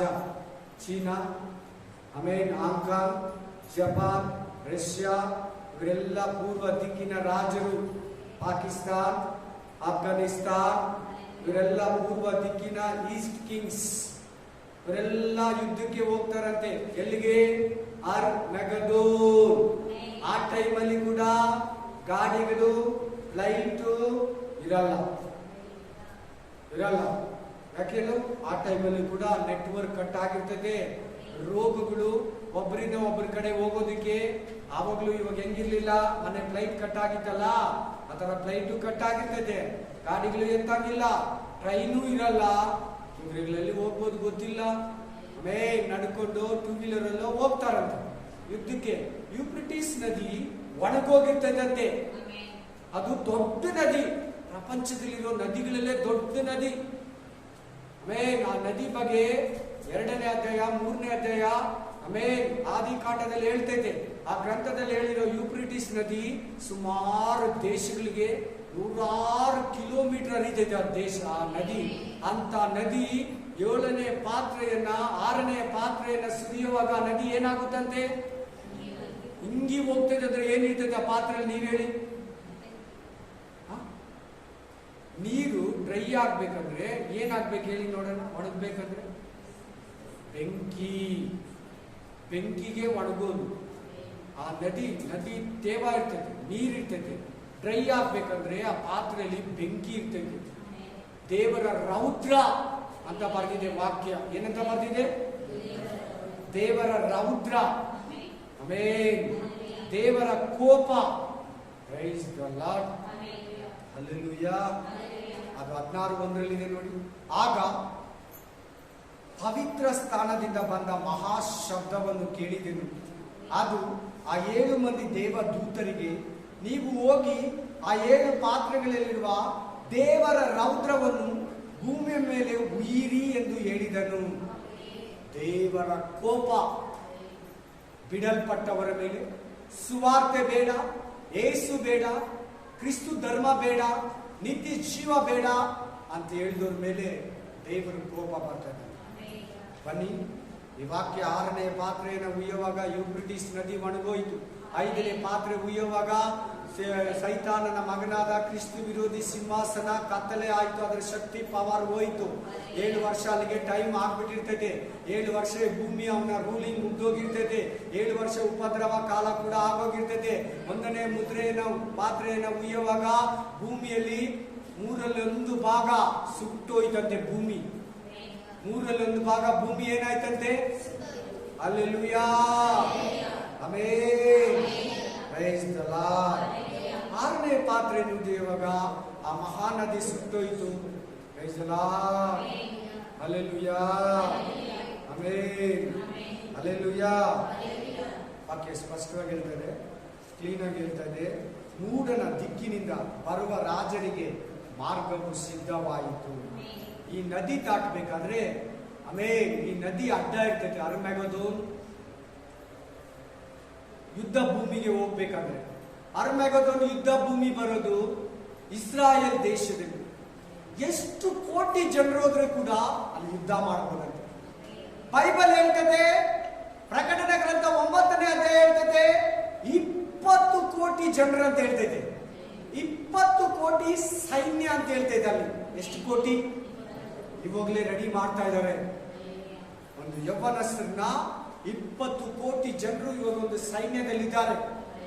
ಆಮೇಲೆ ಏಲಿಯನ್ಸ್ ಬರ್ತಾರೆ, ಅನ್ಯಗ್ರಹ ಜೀವಿಗಳು ಬರ್ತಾರೆ ನಮ್ಮ ಮೇಲೆ ಯುದ್ಧಕ್ಕೆ. ನಮ್ಮನ್ನ ಹಂಗೆ ಹೇಳ್ತಾ ಇರೋದು, ನಮ್ಮ ಯೇಸು ಸ್ವಾಮಿ ನಂಗೆ ಹೇಳ್ತಾ ಇರೋದು, ಪರಿಶುದ್ಧ ನಂಗೆ ಹೇಳ್ತಾ ಇರೋದು. ಯಾಕಂದ್ರೆ ಸುಮ್ಮನೆ ಒಂದು ಕ್ರಿಯೇಷನ್ ಮಾಡ್ಬಿಟ್ಟು ಏನೋ ಹಿಂಗೆ ಇಟ್ಬಿಟ್ಟು ಬರ್ತಾರೆ ಅಂತ ಹೇಳ್ಬಿಟ್ಟು ಅವ್ರ ಮೇಲೆ ನಮ್ಮನ್ನ ಹಂಗೆ ತೋರಿಸ್ಬಿಟ್ಟು ಯುದ್ಧಕ್ಕೆ ರೆಡಿ ಮಾಡ್ತಾ ಇದ್ದಾರೆ. ತುಂಬಾ ದೊಡ್ಡ ಮೈದಾನ ಅದು, ಬಹಳ ದೊಡ್ಡ ಮೈದಾನ ಅಂದ್ರೆ ದೊಡ್ಡ ಮೈದಾನ. ಆ ಮೈದಾನದಲ್ಲಿ ಎಷ್ಟು ಕೋಟಿ ಜನರಾದ್ರೂ ಮಾಡ್ಬೋದಂತೆ. ಅದು ಇಸ್ರಾಯೇಲ್ ದೇಶದಲ್ಲಿದೆ. ಅಲ್ಲಿ ಒಂದು ವಿಚಿತ್ರವಾದ ಪಕ್ಷಿಗಳಿದೆ. ಆ ಪಕ್ಷಿಗಳು ಟನ್ ಗಟ್ಲೆ ಮಾಂಸ ತಿಂತೈತಂತೆ. ಎಷ್ಟು ಗಟ್ಲೆ? ಟನ್ ಗಟ್ಲೆ. ಅದು 2007ರಲ್ಲೆಲ್ಲ 2 ಮೊಟ್ಟೆ ಇಡ್ತೈತಂತೆ. ಈಗ ವರ್ಷದಲ್ಲಿ 12 ಮೊಟ್ಟೆ ಇಡ್ತೈತಂತೆ. ಪಕ್ಷಿಗಳು ಬಂದಿದಂತೆ, ಬೈಬಲ್ ಅಲ್ಲಿ ಹೇಳಿರೋ ಪಕ್ಷಿಗಳು. ಆ ಮೈದಾನದಲ್ಲಿ ಇದುವರೆಗೂ ಏನೊಂದು ಹೋಟ್ಲ್ ಆಗ್ಲಿ, ಒಂದು ಪಾರ್ಕ್ ಆಗ್ಲಿ, ಒಂದು ಸ್ವಿಮ್ಮಿಂಗ್ ಪೂಲ್ ಆಗ್ಲಿ, ಒಂದು ಟೂರಿಸ್ಟ್ ಆಗ್ಲಿ ಏನಿಲ್ಲ, ಖಾಲಿಯಾಗಿದೆ, ಕ್ಲೀನ್ ಆಗಿದೆ. ಆ ಮೈದಾನದ ಹೆಸರೇ ಅರ್ಮೆಗದೋನ್. ಆ ಏರಿಯಾ ಹೆಸರೇ ಅರ್ಮೆಗದೋನ್. ಇಲ್ಲಿ ಬರ್ತೈತೆ ಆ ಹೆಸರಿನ ಓದಿ. ಮತ್ತು ಘಟಸರ್ಪ ಅಂದ್ರೆ ತಂದೆ, ಮಗ, ಪವಿತ್ರ ಆತ್ಮನಂತ ಕೇಳಿದ್ದೀರಾ? ಅದು ನಮ್ಮ ದೇವರ ತಿತತ್ವ. ಈ ಸೈತಾನ ತಿತತ್ವ ಅಂದ್ರೆ ಏನಂದ್ರೆ ಘಟಸರ್ಪ, ಮೃಗ, ಸುಳ್ಳು ಪ್ರವಾದಿ 3 ಇದೆ ನೋಡಿ. 3 ಬೇರೆ ಬೇರೆ ಕಲರ್ ಹಾಕೊಳ್ಳಿ. 1, 2, 3 ಅಂತ ಕೊಡಿ. ಮೃಗ ಅಂದ್ರೆ ಕ್ರಿಸ್ತು ವಿರೋಧಿ, ಘಟಸರ್ಪ ಅಂದ್ರೆ ಸುಳ್ಳು ಪ್ರವಾದಿ. 2 ಕೊಂಬುಗಳು. ಎಲ್ಲಿಂದ ಬರೋದ 2 ಕೊಂಬುಗಳಿರೋ ಮೃಗ? ಭೂಮಿಯಿಂದ ಬರುವುದನ್ನ ಕಂಡೇನು. ಅದೇ ಇದು. ಬರ್ಕೊಳ್ಳಿ, ನಿಮ್ಗೆ ಕನ್ಫ್ಯೂಷನ್ ಇದೆ, ನನಗೇನಿಲ್ಲ, ಫಾಸ್ಟ್ ಆಗಿರ್ಬೇಕು. ಘಟಸರ್ಪ ಅಂದ್ರೆ ತಂದೆ, ಮಗ, ಪವಿತ್ರ ಆತ್ಮನಿಗೆ ಹೆಂಗೆ ತಿತತ್ವ ಇದೆ, ಸೈತಾನಿಗೆ ಘಟಸರ್ಪ, ಮೃಗ, ಸುಳ್ಳು ಪ್ರವಾದಿ. ನಿಮ್ಗೆ ಅರ್ಥ ಆಗೋ ತರ ಹೇಳ್ಬೇಕಂದ್ರೆ ಘಟಸರ್ಪ ಮೃಗ, ಒಂದನೇ ಮೃಗ, 2ನೇ ಮೃಗ. ಮೊದಲನೇ ಮೃಗ, 2ನೇ ಮೃಗ. ಇನ್ನೊಂದು ರೀತಿ ಹೇಳ್ಬೇಕಂದ್ರೆ ಘಟಸರ್ಪ, ಮೃಗ, ಸುಳ್ಳು ಪ್ರವಾದಿ. ಇನ್ನೊಂದು ರೀತಿಯಲ್ಲಿ ಹೇಳ್ಬೇಕಂದ್ರೆ ಘಟಸರ್ಪ 10 ಕೊಂಬುಗಳಿರೋ ಮೃಗ, 2 ಕೊಂಬುಗಳಿರೋ ಮೃಗ. Price the Lord. ಹಲ್ಲೆಲೂಯಾ. ಈ 3 ಬಾಯಿಗಳಿಂದ ಏನ್ ಬರ್ತದಂತೆ? ಕಪ್ಪೆಗಳು. ಏನ್ ಬರ್ತದೆ ಇವ್ರು 3 ಬಾಯಿಂದ? ಕೀರ್ತನೆಗಳಲ್ಲಿ ಕಪ್ಪೆಗಳಂತ ಒಂದತ್ರ ಪದ ಇದೆ. ಅದು ಅಶುದ್ಧ ಅಂತ ಕೊಟ್ಟಿದೆ. ಕಪ್ಪೆಗಳು ಏನು? ಅಶುದ್ಧ. ತಿನ್ನೋರು ಇದ್ದಾರೆ ಭೂಮಿ ಮೇಲೆ, ಕಪ್ಪೆಗಳನ್ನ ತಿನ್ನೋರು. ಬೈಬಲ್ ಹೇಳ್ತದೆ ಕಪ್ಪೆಗಳು ಅಶುದ್ಧ ಪ್ರಾಣಿ. ಆಮೇನ್. ಕೀರ್ತನೆಗಳ ಗ್ರಂಥದಲ್ಲಿದೆ. ಅದು ಇನ್ನೊಂದು ದಿನ ಅದ್ರ ಬಗ್ಗೆ ಬರುವಾಗ ನಾನು ಅದಕ್ಕೆ ವಾಕ್ಯ ಕೊಡ್ತೀನಿ, ತಕ್ಷಕ್ಕೆ ಇದು ನೋಡಿ. ಯಾಕಂದ್ರೆ ಒಂದೊಂದು ಮಾತಾಡ್ತಿದ್ರೆ ಈ ಮೆಸೇಜ್ ಅರ್ಧಕ್ಕೆ ನಿಲ್ಲಿಸಬೇಕಾಗುತ್ತೆ. ಟೈಮಲ್ಲಿ ನಾನು ಕ್ಲಿಯರ್ ಮಾಡಬೇಕಾಗುತ್ತೆ. Price the lord. ಇವರ ಬಾಯಿಂದ, ಯಾರ ಬಾಯಿಂದ? ಘಟಸರ್ಪ ಬಾಯಿಂದ, ಡ್ರ್ಯಾಗನ್ ಬಾಯಿಂದ. ಸುಳ್ಳು ಪ್ರವಾದಿ ಅಂದ್ರೆ 2. ಸುಳ್ಳು ಪ್ರವಾದಿ ಅಂದ್ರೆ ಡೂಪ್ಲಿಕೇಟ್ ಪಾಸ್ಟರ್ಸ್. ಆ ಟೈಮಲ್ಲಿ ನೋಡಿ, ನಂಬಿ ಆಂಟಿ ಕ್ರೈಸ್ಟ್ ನಂಬಿ ನೋಡಿ, ಈ ತರ ಯಾರು ಬಂದಿಲ್ಲ ಇದುವರೆಗೂ. ಇಂಥ ಒಂದು ಪ್ರೆಸಿಡೆಂಟ್ ಬಂದಿಲ್ಲ, ಯಾವ ದೇಶದಲ್ಲಿಲ್ಲ, ಯಾವ ಭಾಷೆಯಲ್ಲಿಲ್ಲ. ಎಷ್ಟು ಬುದ್ಧಿವಂತ ನೋಡು. ಸಭೆಯನ್ನ ಕಟ್ಕೊಟ್ಟ, ಆಲಯನ ಕಟ್ಕೊಟ್ಟ. ಜಗಳ ನಡೀತಾ ಇತ್ತು ಯಾವಾಗ್ಲೂ ಕ್ರಿಶ್ಚಿಯನ್ಸ್ಗೂ, ಮುಸ್ಲಿಮ್ಗೂ, ಗಲ್ಫ್ ಕಂಟ್ರಿಗೂ, ಟರ್ಕಿಗೂ, ಅರಬ್ ಕಂಟ್ರಿಗಳಿಗೂ, ಇಸ್ರಾಯೇಲ್ಗೂ ನೋಡು ಸಮಾಧಾನ ಮಾಡ್ಬಿಟ್ಟ. ಆಲಯನ ಕಟ್ಕೊಟ್ಟ. ಆ ಮಸೀದಿಯನ್ನ ಒಡೆದಾಕಿ ಆ ಜಾಗದಲ್ಲಿ ಆಲಯ ಬಂತು ನೋಡಿ. ಇಷ್ಟು ಸಮಾಧಾನ ಮಾಡ್ದ. ಇದುವರೆಗೂ ಯಾರನ್ನ ಮಾಡಿದ್ರ? ಡೊನಾಲ್ಡ್ ಟ್ರಂಪ್ ಮಾಡ್ದ, ಜೋ ಬೈಡನ್ ಮಾಡ್ದ, ಆಮೇಲೆ ಈ ಕಂಟ್ರಿ ಪ್ರೆಸಿಡೆಂಟ್ ಮಾಡ್ದ, ಆಮೇಲೆ ರಷ್ಯಾ ವ್ಲಾಡಿಮಿರ್ ಪುಟಿನ್ ಮಾಡ್ದ ಅಂತ ಹೇಳಿ ಪ್ರತಿಯೊಬ್ಬರಿಗೂ ಕೂಡ ಅವನು ನತ್ತಿಗೆ ಕೈಗೆ ಹಾಕಿಸ್ಕೊಳ್ಳಿ, ನಿಮ್ಗೆ ಒಳ್ಳೇದು. ನಿಮ್ಗೆ ATM ಕಾರ್ಡ್ ಬೇಡ, ನಿಮ್ಗೆ ಲೈಸೆನ್ಸ್ ಬೇಡ, ನಿಮ್ಗೆ DL ಬೇಡ, ನಿಮ್ಗೆ ಆ ಕಾರ್ಡ್ ಬೇಡ, ಈ ಕಾರ್ಡ್ ಬೇಡ, ಪ್ಯಾನ್ ಕಾರ್ಡ್ ಬೇಡ, ಇದಿದ್ರೆ ನಿಮ್ ಸ್ಕ್ಯಾನಿಂಗ್ ಕೂಡ ಬೇಡ, ಇದಿದ್ರೆ ನಿಮ್ಗೆ ಎಕ್ಸ್ಟ್ರಾ ಕೂಡ ಬೇಡ. ಹಿಂಗೋಗಿ ಆ ಮಿಷಿನ್ ಮುಂದೆ ನಿಮ್ ನತ್ತಿಯನ್ನ ಕೈಯನ್ನ ತೋರಿಸ್ರೆ ನಿಮ್ಗೆ ಏನ್ ರೋಗ ಇದೆ ಅಂತ ಹೇಳ್ತೈತೆ, ಈಸಿ ಆಗಿರ್ತೈತೆ. ಇಷ್ಟು ಕಾರ್ಡ್ಗಳು ಪ್ಯಾಕೆಟ್ ಅಲ್ಲಿ ಇಟ್ಕೊಂಡು ಹೋಗ್ತೀಯಾ, ನೀನ್ ಶಾಪಿಂಗ್ ಮಾಲ್ ಹೋದ್ರೆ ಕೂಡ ಈ ಚಿಪ್ಪು ನಿನ್ ನತ್ತಿಯಲ್ಲಿ ಕೈಯಲ್ಲಿ ಇದ್ರೆ ಸಾಕು, ನೀನು ಐಟಮ್ ಎತ್ಕೊಂಡು ಜೋಬಲ್ಲೋ ಪ್ಯಾಕೆಟ್ ಅಲ್ಲೋ ಪರ್ಸ್ ಅಲ್ಲೋ ಅಥವಾ ನಿನ್ ಇದ್ರಲ್ಲಿ ಹಾಕೊಂಡು ಒಡವೆ ಅಂಗಡಿಗೆ ಹೋದ್ರೆ ಅಷ್ಟೇ, ಕೌಂಟರ್ ಅಲ್ಲಿ ನಿಲ್ಲೋದು ಬೇಕಾಗಿಲ್ಲ, ಬಿಲ್ ತಗೊಳ್ಳೋದು ಬೇಕಾಗಿಲ್ಲ, ಕಾರ್ಡ್ ಸ್ವೈಪ್ ಮಾಡೋದು ಬೇಕಾಗಿಲ್ಲ. ನೀನ್ ಏನ್ ಬೇಕೋ ಎತ್ಕೊಂಡು ಸ್ಟ್ರೈಟ್ ಆಗಿ ಹೋಗು, ಸ್ಟ್ರೈಟ್ ಆಗಿ ಹೋಗ್ತಾ ಇರು, ಕೌಂಟರ್ ಹತ್ರ ಕೂಡ ನಿಲ್ಬೇಡ ಅಂತ ಹೇಳ್ತಾನೆ. ಆಲ್ರೆಡಿ ಈಗಲೇ ಬಂದಿದೆ. ಆಮೇನ್ ಆಮೇನ್. ಅಮೆಜಾನ್ ಸ್ಟೋರ್ ಅಂತಿದೆ, ಅಮೆಜಾನ್ ಸ್ಟೋರ್ ಅಂತ ಅಮೆರಿಕದಲ್ಲಿ ಒಂದು ಶಾಪ್ ಅಲ್ಲಿ ಹೋಗ್ಬಿಟ್ಟು ಎಲ್ಲಿ ಬೇಕೋ ಅಲ್ಲಿ ಹಾಕೊಂಡ್ಬೋದು ನೀನು ಐಟಮ್ಸ್ ನ ಹಾಕೊಂಡು ಸ್ಟ್ರೈಟ್ ಆಗಿ ಮನೆಗೆ ಹೋಗ್ತಾ ಇರ್ಬೋದು. ನೀನ್ ಹಾಕೊಳ್ಳೋವಾಗಲೇ ಬಿಲ್ ಹಾಕ್ಬಿಟ್ಟಿದೆ, ನೀನ್ ಅಲ್ಲಿ ಬಾಗ್ಲ ಹತ್ರಕ್ಕೆ ಹೋಗಿಸೋದಕ್ಕೆ ಬಿಲ್ ಕೈ ಕೊಡ್ತಾನೆ. ನೀನ್ ನಡ್ಕೊಂಡು ಹೋಗ್ತಾ ಇದ್ರೆ ಬಿಲ್ ಬಂದು ಕೊಟ್ಬಿಟ್ಟು ಹೋಗ್ತಾ ಹಾರ್ತಾರೆ. ಹಲ್ಲೆಲೂಯಾ. ಆ ತರ ಹೇಳ್ಬಿಡ್ತಾನೆ ಕ್ರಿಸ್ತು ವಿರೋಧಿ. ಕ್ರಿಸ್ತು ವಿರೋಧಿ ಪರ, ಮೊದಲನೇ ಮೃಗದ ಪರ, ಎರಡನೇ ಮೃಗ ಸುಳ್ಳು ಪ್ರವಾದಿ ಹೇಳಿ ಬೋಧಿಸಿ ಚಿಕ್ಕವ್ರ ಕೈಯಲ್ಲಿ ದೊಡ್ಡವ್ರ ಕೈಯಲ್ಲಿ ಆ ಮುದ್ರೆಯನ್ನು ಹಾಕ್ಸ್ಬಿಟ್ಟು ಪರಲೋಕಕ್ಕೆ ಹೋಗ್ದಿರಂಗೆ ತಡೆಬಿಡ್ತಾನೆ. ಆಗ ಇಬ್ರು ಸಾಕ್ಷಿಗಳು ಈ ಭೂಮಿ ಮೇಲೆ ಯೆರೂಸಲೇಮಿನಲ್ಲಿ ಎಲ್ಲಾ ಕಡೆ ಸುವಾರ್ತೆಯನ್ನು ಹೇಳ್ತಾ ಇದ್ದಾರೆ. ಇವರನ್ನ ನಂಬೇಡಿ, ಇವನ ಮೋಸಗಾರ, ಈ ಚಿಪ್ಪನ್ನು ಹಾಕೊಂಬೇಡಿ, ಈ ಮುದ್ರೆಯನ್ನು ಹಾಕೊಂಬೇಡಿ, ಆಮೇಲೆ ದೇವರ ರಾಜ್ಯಕ್ಕೆ ಹೋಗಲ್ಲ, ಅದು ಹಾಕೊಳ್ಳೋರೆಲ್ಲ ನರಕಕ್ಕೆ ಹೋಗ್ತಾರೆ. ದೇವರು ನಿನಗಾಗಿ ಯೇಸು ಕ್ರಿಸ್ತನ ರಕ್ತ ಸುರಿಸಿದ್ದಾನೆ. ಆಲ್ರೆಡಿ ನೀವು ರಾಪ್ಚರ್ ಅಲ್ಲಿ ಬರವಿಕೆಯಲ್ಲಿ ಎತ್ತಲ್ಪಡೋದ್ರಲ್ಲಿ ಮಿಸ್ ಆಗಿದ್ದೀರಾ. ನೀವು ದೇವರ ಕಡೆಗೆ ತಿಳ್ಕೊಳ್ಳಿ ಅಂತ ಮಳೆಯನ್ನ ನಿಲ್ಲಿಸೋದಕ್ಕೂ, ಮಳೆ ಬರ್ದಿರಂಗೆ ತಡೆಯೋದಕ್ಕೂ, ನೀರನ್ನ ರಕ್ತವಾಗಿ ಮಾಡೋದಕ್ಕೂ, ಆಕಾಶದಿಂದ ಬೆಂಕಿ ತರೋದಕ್ಕೂ ಆ ಇಬ್ರು ಸಾಕ್ಷಿಗಳಿಗೆ ಪವರ್ ಅಥಾರಿಟಿ ದೇವರು ಕೊಟ್ಟಿರ್ತಾನೆ. ಅವ್ನ ಯಾರನ್ನ ಸಾಯಿಸಕ್ ಹೋದ್ರೆ ಕೂಡ ಅವ್ರಿಗೇನು ಆಗೋದಿಲ್ಲ, ಅವ್ರನ್ನ ಸಾಯಿಸಿದ್ರೆ ಸ್ವಲ್ಪ ಬಿದ್ದೋಗ್ತಾರೆ, ಅವ್ರು ಯಾರ ಕೈಗೂ ಸಿಗೋದಿಲ್ಲ. ಈ ಕ್ರಿಸ್ತು ವಿರೋಧಿಗೆ, ಈ ಮೊದಲನೇ ಮೃಗಕ್ಕೆ ಎರಡನೇ ಮೃಗಕ್ಕೆ ಒಳ್ಳೆ ದೊಡ್ಡ ತಲೆನೋವಾಗಿರ್ತಾರೆ. ಪ್ರಪಂಚಕ್ಕೆ, ದೇಶಕ್ಕೆ, ಎಲ್ಲಾ ಜನಗಳಿಗೂ ಅವರು. ಎಷ್ಟು ಇಂಟ್ರೆಸ್ಟಿಂಗ್ ಆಗಿದೆ ನೋಡಿ ವಾಕ್ಯ, ವಿಶೇಷತೆ ಬೈಬಲ್ದು ಸತ್ಯ. ಅಲ್ಲಿಗೆಲ್ಲ ಇರ್ತೀಯ ನೀನು, ಇರ್ಬೇಡ. ಈಗಲೇ ವಾಕ್ಯ ಪ್ರಕಾರ ನಡೆದು ಈ ಲೋಕನ ಜಯಿಸಿ, ನಿನ್ನನ್ನ ಜಯಿಸಿ, ಸೈತಾನ ಜಯಿಸಿ, ಪರಲೋಕಕ್ಕೆ ಮಧ್ಯಾಕಾಶಕ್ಕೆ 7 ವರ್ಷ ಮದುವೆ ವಿವಾಹ ಮೊದಲಿಂಗನ ಮೊದಲಗಿತ್ತಿ ವಿವಾಹ ಕಾರ್ಯಕ್ಕೆ ಹೊರಟೋಗು. ತಪ್ಪಿಸ್ಕೋ, ಲೋಟನ್ನ ತಪ್ಪಿಸ್ಕೊಂಡಾಗೆ, ಲೋಟನ ಮಕ್ಕಳು ತಪ್ಪಿಸ್ಕೊಂಡಾಗಿ ಲೋಕವನ್ನ ಬಿಟ್ಟು. ಈ ಘಟಸರ್ಪ ಬಾಯಲ್ಲಿ, ಮೃಗದ ಬಾಯಲ್ಲಿ, ಸುಳ್ಳು ಪ್ರವಾದಿಯ ಬಾಯಲ್ಲಿ, ಇವರ ಬಾಯಿಗಳಿಂದ ಕಪ್ಪೆಗಳಂತಿದ್ದ 3 ಅಶುದ್ಧ ಆತ್ಮಗಳು ಬರುವುದನ್ನು ಕಂಡೆನು. ಇವು ಮಾತ್ಕಾರ್ಯಗಳನ್ನು ಮಾಡುವ ದೆವ್ವಗಳು. ಎಷ್ಟು ಡೂಪ್ಲಿಕೇಟ್ ಪಾಸ್ಟರ್ಸ್ ಮಿರಾಕಲ್ಸ್ ಮಾಡ್ತಾ ಇದ್ದಾರೆ ಗೊತ್ತಾ? ಇವತ್ತು ಅದ್ಭುತ ಕಾರ್ಯಗಳನ್ನ ಮಾಡ್ತಾ ಇದ್ದಾರೆ ಗೊತ್ತಾ? ಏಡ್ಸ್ ಅನ್ನ ವಾಸಿ ಮಾಡ್ತಾ ಇದ್ದಾರೆ, ರೋಗಗಳನ್ನ ವಾಸಿ ಮಾಡ್ತಾ ಇದ್ದಾರೆ. ಅನೇಕ ಪಾಸ್ಟರ್ಗಳು ದೇವರ ಶಕ್ತಿಯಿಂದ ಅದ್ಭುತ ಮಾಡ್ತಾ ಇದ್ದಾರೆ. ಜಾಸ್ತಿ ಜನ ಸೈತಾನ ಶಕ್ತಿಯಿಂದ ಅದ್ಭುತ ಮಾಡ್ತಾ ಇದ್ದಾರೆ. ನೋಡಿ, ಮಾತು ಕಾರ್ಯಗಳಂತಿದೆ ನೋಡಿ. ಬೆಂಕಿಯನ್ನ ತರಿಸ್ತಾನಂತೆ ಆ ಟೈಮಲ್ಲಿ ಇವರು. ಆಕಾಶದಿಂದ ಬೆಂಕಿ, ಜನಗಳು ಏನ್ ಮಾಡ್ತಾರೆ ನೋಡ್ಬಿಟ್ಟು ಆಶ್ಚರ್ಯ ಪಟ್ಬಿಡ್ತಾರೆ. ಹಲ್ಲೆಲೂಯಾ. ಭೂಲೋಕದವರಲ್ಲಿಯೂ ಇರುವ ರಾಜರ ಬಳಿಗೆ ಹೋಗಿ ಏನ್ ಮಾಡ್ತಾರಂತ ಇವರು? ಅವ್ನು ವೀಕ್ ಆಗ್ಬಿಟ್ಟ, ಅವ್ನ ಪವರ್ ಕುಗ್ಗೋಯ್ತು, ಅವ್ನ ಸಿಂಹಾಸನ ಮೇಲೆ 5ನೇ ಪಾತ್ರೆ ಉಯ್ದ್ಬಿಟ್ಟ, 7 ವರ್ಷ ಕಂಪ್ಲೀಟ್ ಆಗೋಯ್ತು. ಅನೇಕನ ಗೆದ್ಕೊಂಡ್ಬಿಟ್ಟಿರ್ತಾನೆ. ಅನೇಕರು ಸೇವಕರು ಆ ಟೈಮಲ್ಲಿ, ವಿಶ್ವಾಸಿಗಳು ಕೂಡ, ತುಂಬಾ ಜನ ಬೈಬಲ್ ಚೆನ್ನಾಗಿ ತಿಳಿದವರು ಕೂಡ ಅವನಿಗೆ ಅಧಿಕಾರ ಕೊಟ್ಟಿರ್ತಾರೆ. ಅವ್ರ ಮೇಲೆ ಕೂಡ ದೇವರು ಅವನಿಗೆ ಸೋತು ಮರಳಾಗಿರ್ತಾರೆ. ಅವ್ನ ಪವರ್ ಕುಗ್ಗೋಯ್ತಲ್ಲ, ಹೋಗ್ಬಿಟ್ಟು ಎಲ್ಲ ರಾಜರ ಹತ್ರ, ಹಣವಂತರ ಹತ್ರ, ಎಲ್ಲ ಪ್ರತಿಯೊಬ್ಬ ಕೆಟ್ಟ ಒಳ್ಳೆ ಮನುಷ್ಯರ ಹತ್ರ, ಲ್ಯಾಕೇರ್ಗಳ ಹತ್ರ, ಜ್ಞಾನಿಗಳ ಹತ್ರ, ಸೈಂಟಿಸ್ಟ್ಗಳ ಹತ್ರ, ಆಮೇಲೆ ಆರ್ಮಿಗಳ ಹತ್ರ, ಸೋಲ್ಜರ್ಸ್ ಹತ್ರ, ಆಮೇಲೆ ನಮ್ಗೆ ಅನ್ಯ ಜೀವಿಗಳು ಬರ್ತಾರೆ, ನಮ್ಮ ಮೇಲೆ ಯುದ್ಧ ಮಾಡಿ ಭೂಮಿಯನ್ನು ಆವರಿಸ್ಕೊಳ್ಳೋಕೆ ಬರ್ತಾರೆ, ನಮ್ಮನ್ನ ಸಾಯಿಸಕ್ ಬರ್ತಾರೆ, ಬನ್ನಿ ಯುದ್ಧಕ್ಕೆ ಹೋಗೋಣಂತ ರಾಜರನ್ನ ನೋಡಿ. ಅಲ್ಲಿ ದೇವರ ಮಹಾದಿನವಾಗುವ ಸೆಕೆಂಡ್ ಕಮಿಂಗ್ಸ್ ಅಂತ ಬರ್ಕೊಳ್ಳಲಿ, ಮಹಾದಿನವಾಗುವ ಯುದ್ಧಕ್ಕೆ ಅವರನ್ನು ಕೂಡಿಸುವವು. ಅಶುದ್ಧ ಆತ್ಮಗಳು ಬಂದು ಹೋಗಿ ಆಮೇಲೆ ಮೊದಲನೇ ಮೃಗ, ಎರಡನೇ ಮೃಗ, ಘಟಸರ್ಪ, ಈ 3 ಬಾಯಿಂದ ಬರೋ ಕಪ್ಪೆಗಳು ಹೋಗಿ ಒಬ್ಬೊಬ್ಬನ ಹೃದಯದಲ್ಲಿ ನುಡಿತೈತಂತೆ. ಯಾವ ಮನುಷ್ಯನಲ್ಲಿದ್ದಾನ ಆ ಮನುಷ್ಯನ ಹೋಗಿ ಪ್ರೇರೇಪಿಸ್ತಾನಂತೆ. ಬನ್ನಿ ನಮ್ಮ ಜನರನ್ನ, ನಮ್ಮ ಭೂಮಿನ ಕಾಪಾಡ್ಕೊಳ್ಳೋಣ. ಆಲ್ರೆಡಿ 7 ವರ್ಷದಿಂದ ಸಖತ್ತಾಗಿ ಬೆಂಕಿ ಏನೇನೋ ನಡೀತು, ದೊಡ್ಡ ದೊಡ್ಡ ರೋಗಗಳು, ವ್ಯಾಧಿಗಳು, ಮಳೆ, ಆನೆಕಲ್ಲು ಮಳೆ, ನೋಡಿ ಗಿಡಗಳು ಸುಟ್ಟೋಯ್ತು. ನಮ್ಮ ಭೂಮಿನ ಕಾಪಾಡ್ಕೊಳ್ಳೋಣ.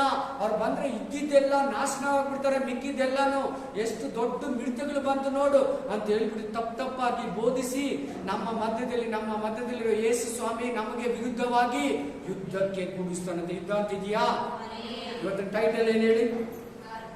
ಆರ್ಮೆಗದೋನ್ ಯುದ್ಧ. ಯುದ್ಧಕ್ಕೆ ಅವರನ್ನು ಕೂಡಿಸುವ ಸೆಂಟ್ರಲ್ ಒಂದು ಪಾಯಿಂಟ್ ಅನ್ನು ಹಾಕ್ತಾನೆ ನೋಡಿ. ಈಗೋ ಕಳ್ಳನು ಬರುವಂತೆ ಬರುತ್ತೇನೆ. ಇದು ಯಾರಿಗೂ ಗೊತ್ತಾಗಲ್ಲ, ಆರಿಸ್ಕೊಂಡಿರೋರು ಮಾತ್ರ ಗೊತ್ತು, ಪರಿಶುದ್ಧಾತ್ಮದಲ್ಲಿರೋರು ಮಾತ್ರ ಗೊತ್ತು, ವಾಕ್ಯದಲ್ಲಿ ನಡೆಯೋರು ಮಾತ್ರ ಗೊತ್ತು. ಕಳ್ಳನ್ ತರ ಬರ್ತಾನಂತೆ. ಹೆಂಡತಿ ಪಕ್ಕದಲ್ಲಿ ಮಲಗಿರ್ತೀಯ, ಗಂಡ ಪಕ್ಕದಲ್ಲಿ ಮಲಗಿರ್ತೀಯ, ಮಕ್ಕಳ ಪಕ್ಕದಲ್ಲಿ ಮಲಗಿರ್ತೀಯ, ವರ್ಕರ್ ಜೊತೆಲಿ ಕೆಲಸ ಮಾಡ್ತಾ ಇರ್ತೀಯ. ಆಮೇಲೆ ನಿನ್ ಪಕ್ಕದಲ್ಲಿ ನಿನ್ ಡ್ರೈವಿಂಗ್ ಮಾಡ್ತಾ ಇರ್ತಾನೆ, ಟ್ರಾಫಿಕ್ ಸಿಗ್ನಲ್ ಅಲ್ಲಿ ನಿಂತಿರ್ತೀಯ.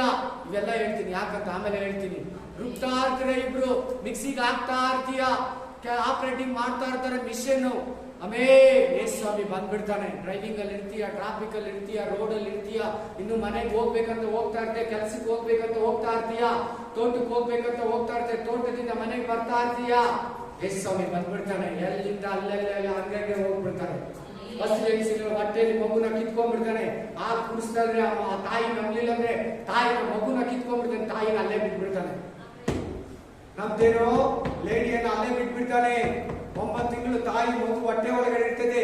ಯೇಸು ಸ್ವಾಮಿ ಬಂದ್ಬಿಟ್ಟು ಆ ತಾಯಿ ಮಗುನ ನಂಬಲಿಲ್ಲ, ಮಗುನ ಎತ್ಕೊಂಡ್ಬಿಟ್ಟು ಹೊಟ್ಟೆ ಹೊಡೆದೋಗುತ್ತೆ. ಆ ದಿನ ಅದನ್ನ ಹೇಳ್ತಾ ಇದ್ದಾರೆ, ಮಹಾದಿನ, ಸೆಕೆಂಡ್ ಕಮಿಂಗ್ಸ್. ಯುದ್ಧಕ್ಕೆ ಅವರನ್ನು ಕೂಡಿಸುವವು ಅಶುದ್ಧ ಆತ್ಮಗಳು. ನೋಡಿ ಹೆಂಗಿರ್ತವೆ. ಮನೆ ಆ ಯುದ್ಧ ಹಾಕಿದೆ, ಬೇಕಾದ್ರೆ ತಿರ್ಗಾ ಹಾಕ್ತೀನಿ, ಸುಮ್ಮನೆ ಹಂಗೆ ನೋಡಿ ಹೆಂಗಿರ್ತದೆ. ಆ ಒಂದು 6 ನಿಮಿಷ 3 ನಿಮಿಷ ಯುದ್ಧ ಏನು ಐತೆ. Price the lord. ಗಮನ ಇಟ್ಟು ಕೇಳಿ. ಹಾಕೋದನ್ನ ಈ ವಾಕ್ಯ ಕೇಳ್ತೀರಾ ಈಗ ನೋಡಿ. ಹೌದಲ್ವಾ? ಬೈಬಲ್ ಎಷ್ಟು ಸತ್ಯ ಅಲ್ವಾ? ದೇವರೆಲ್ಲ ನಮ್ಗೆ ಮುಂಚೆ ಹೇಳಿಟ್ಟಿದ್ದಾನಲ್ವಾ? ಆಮೇನ್.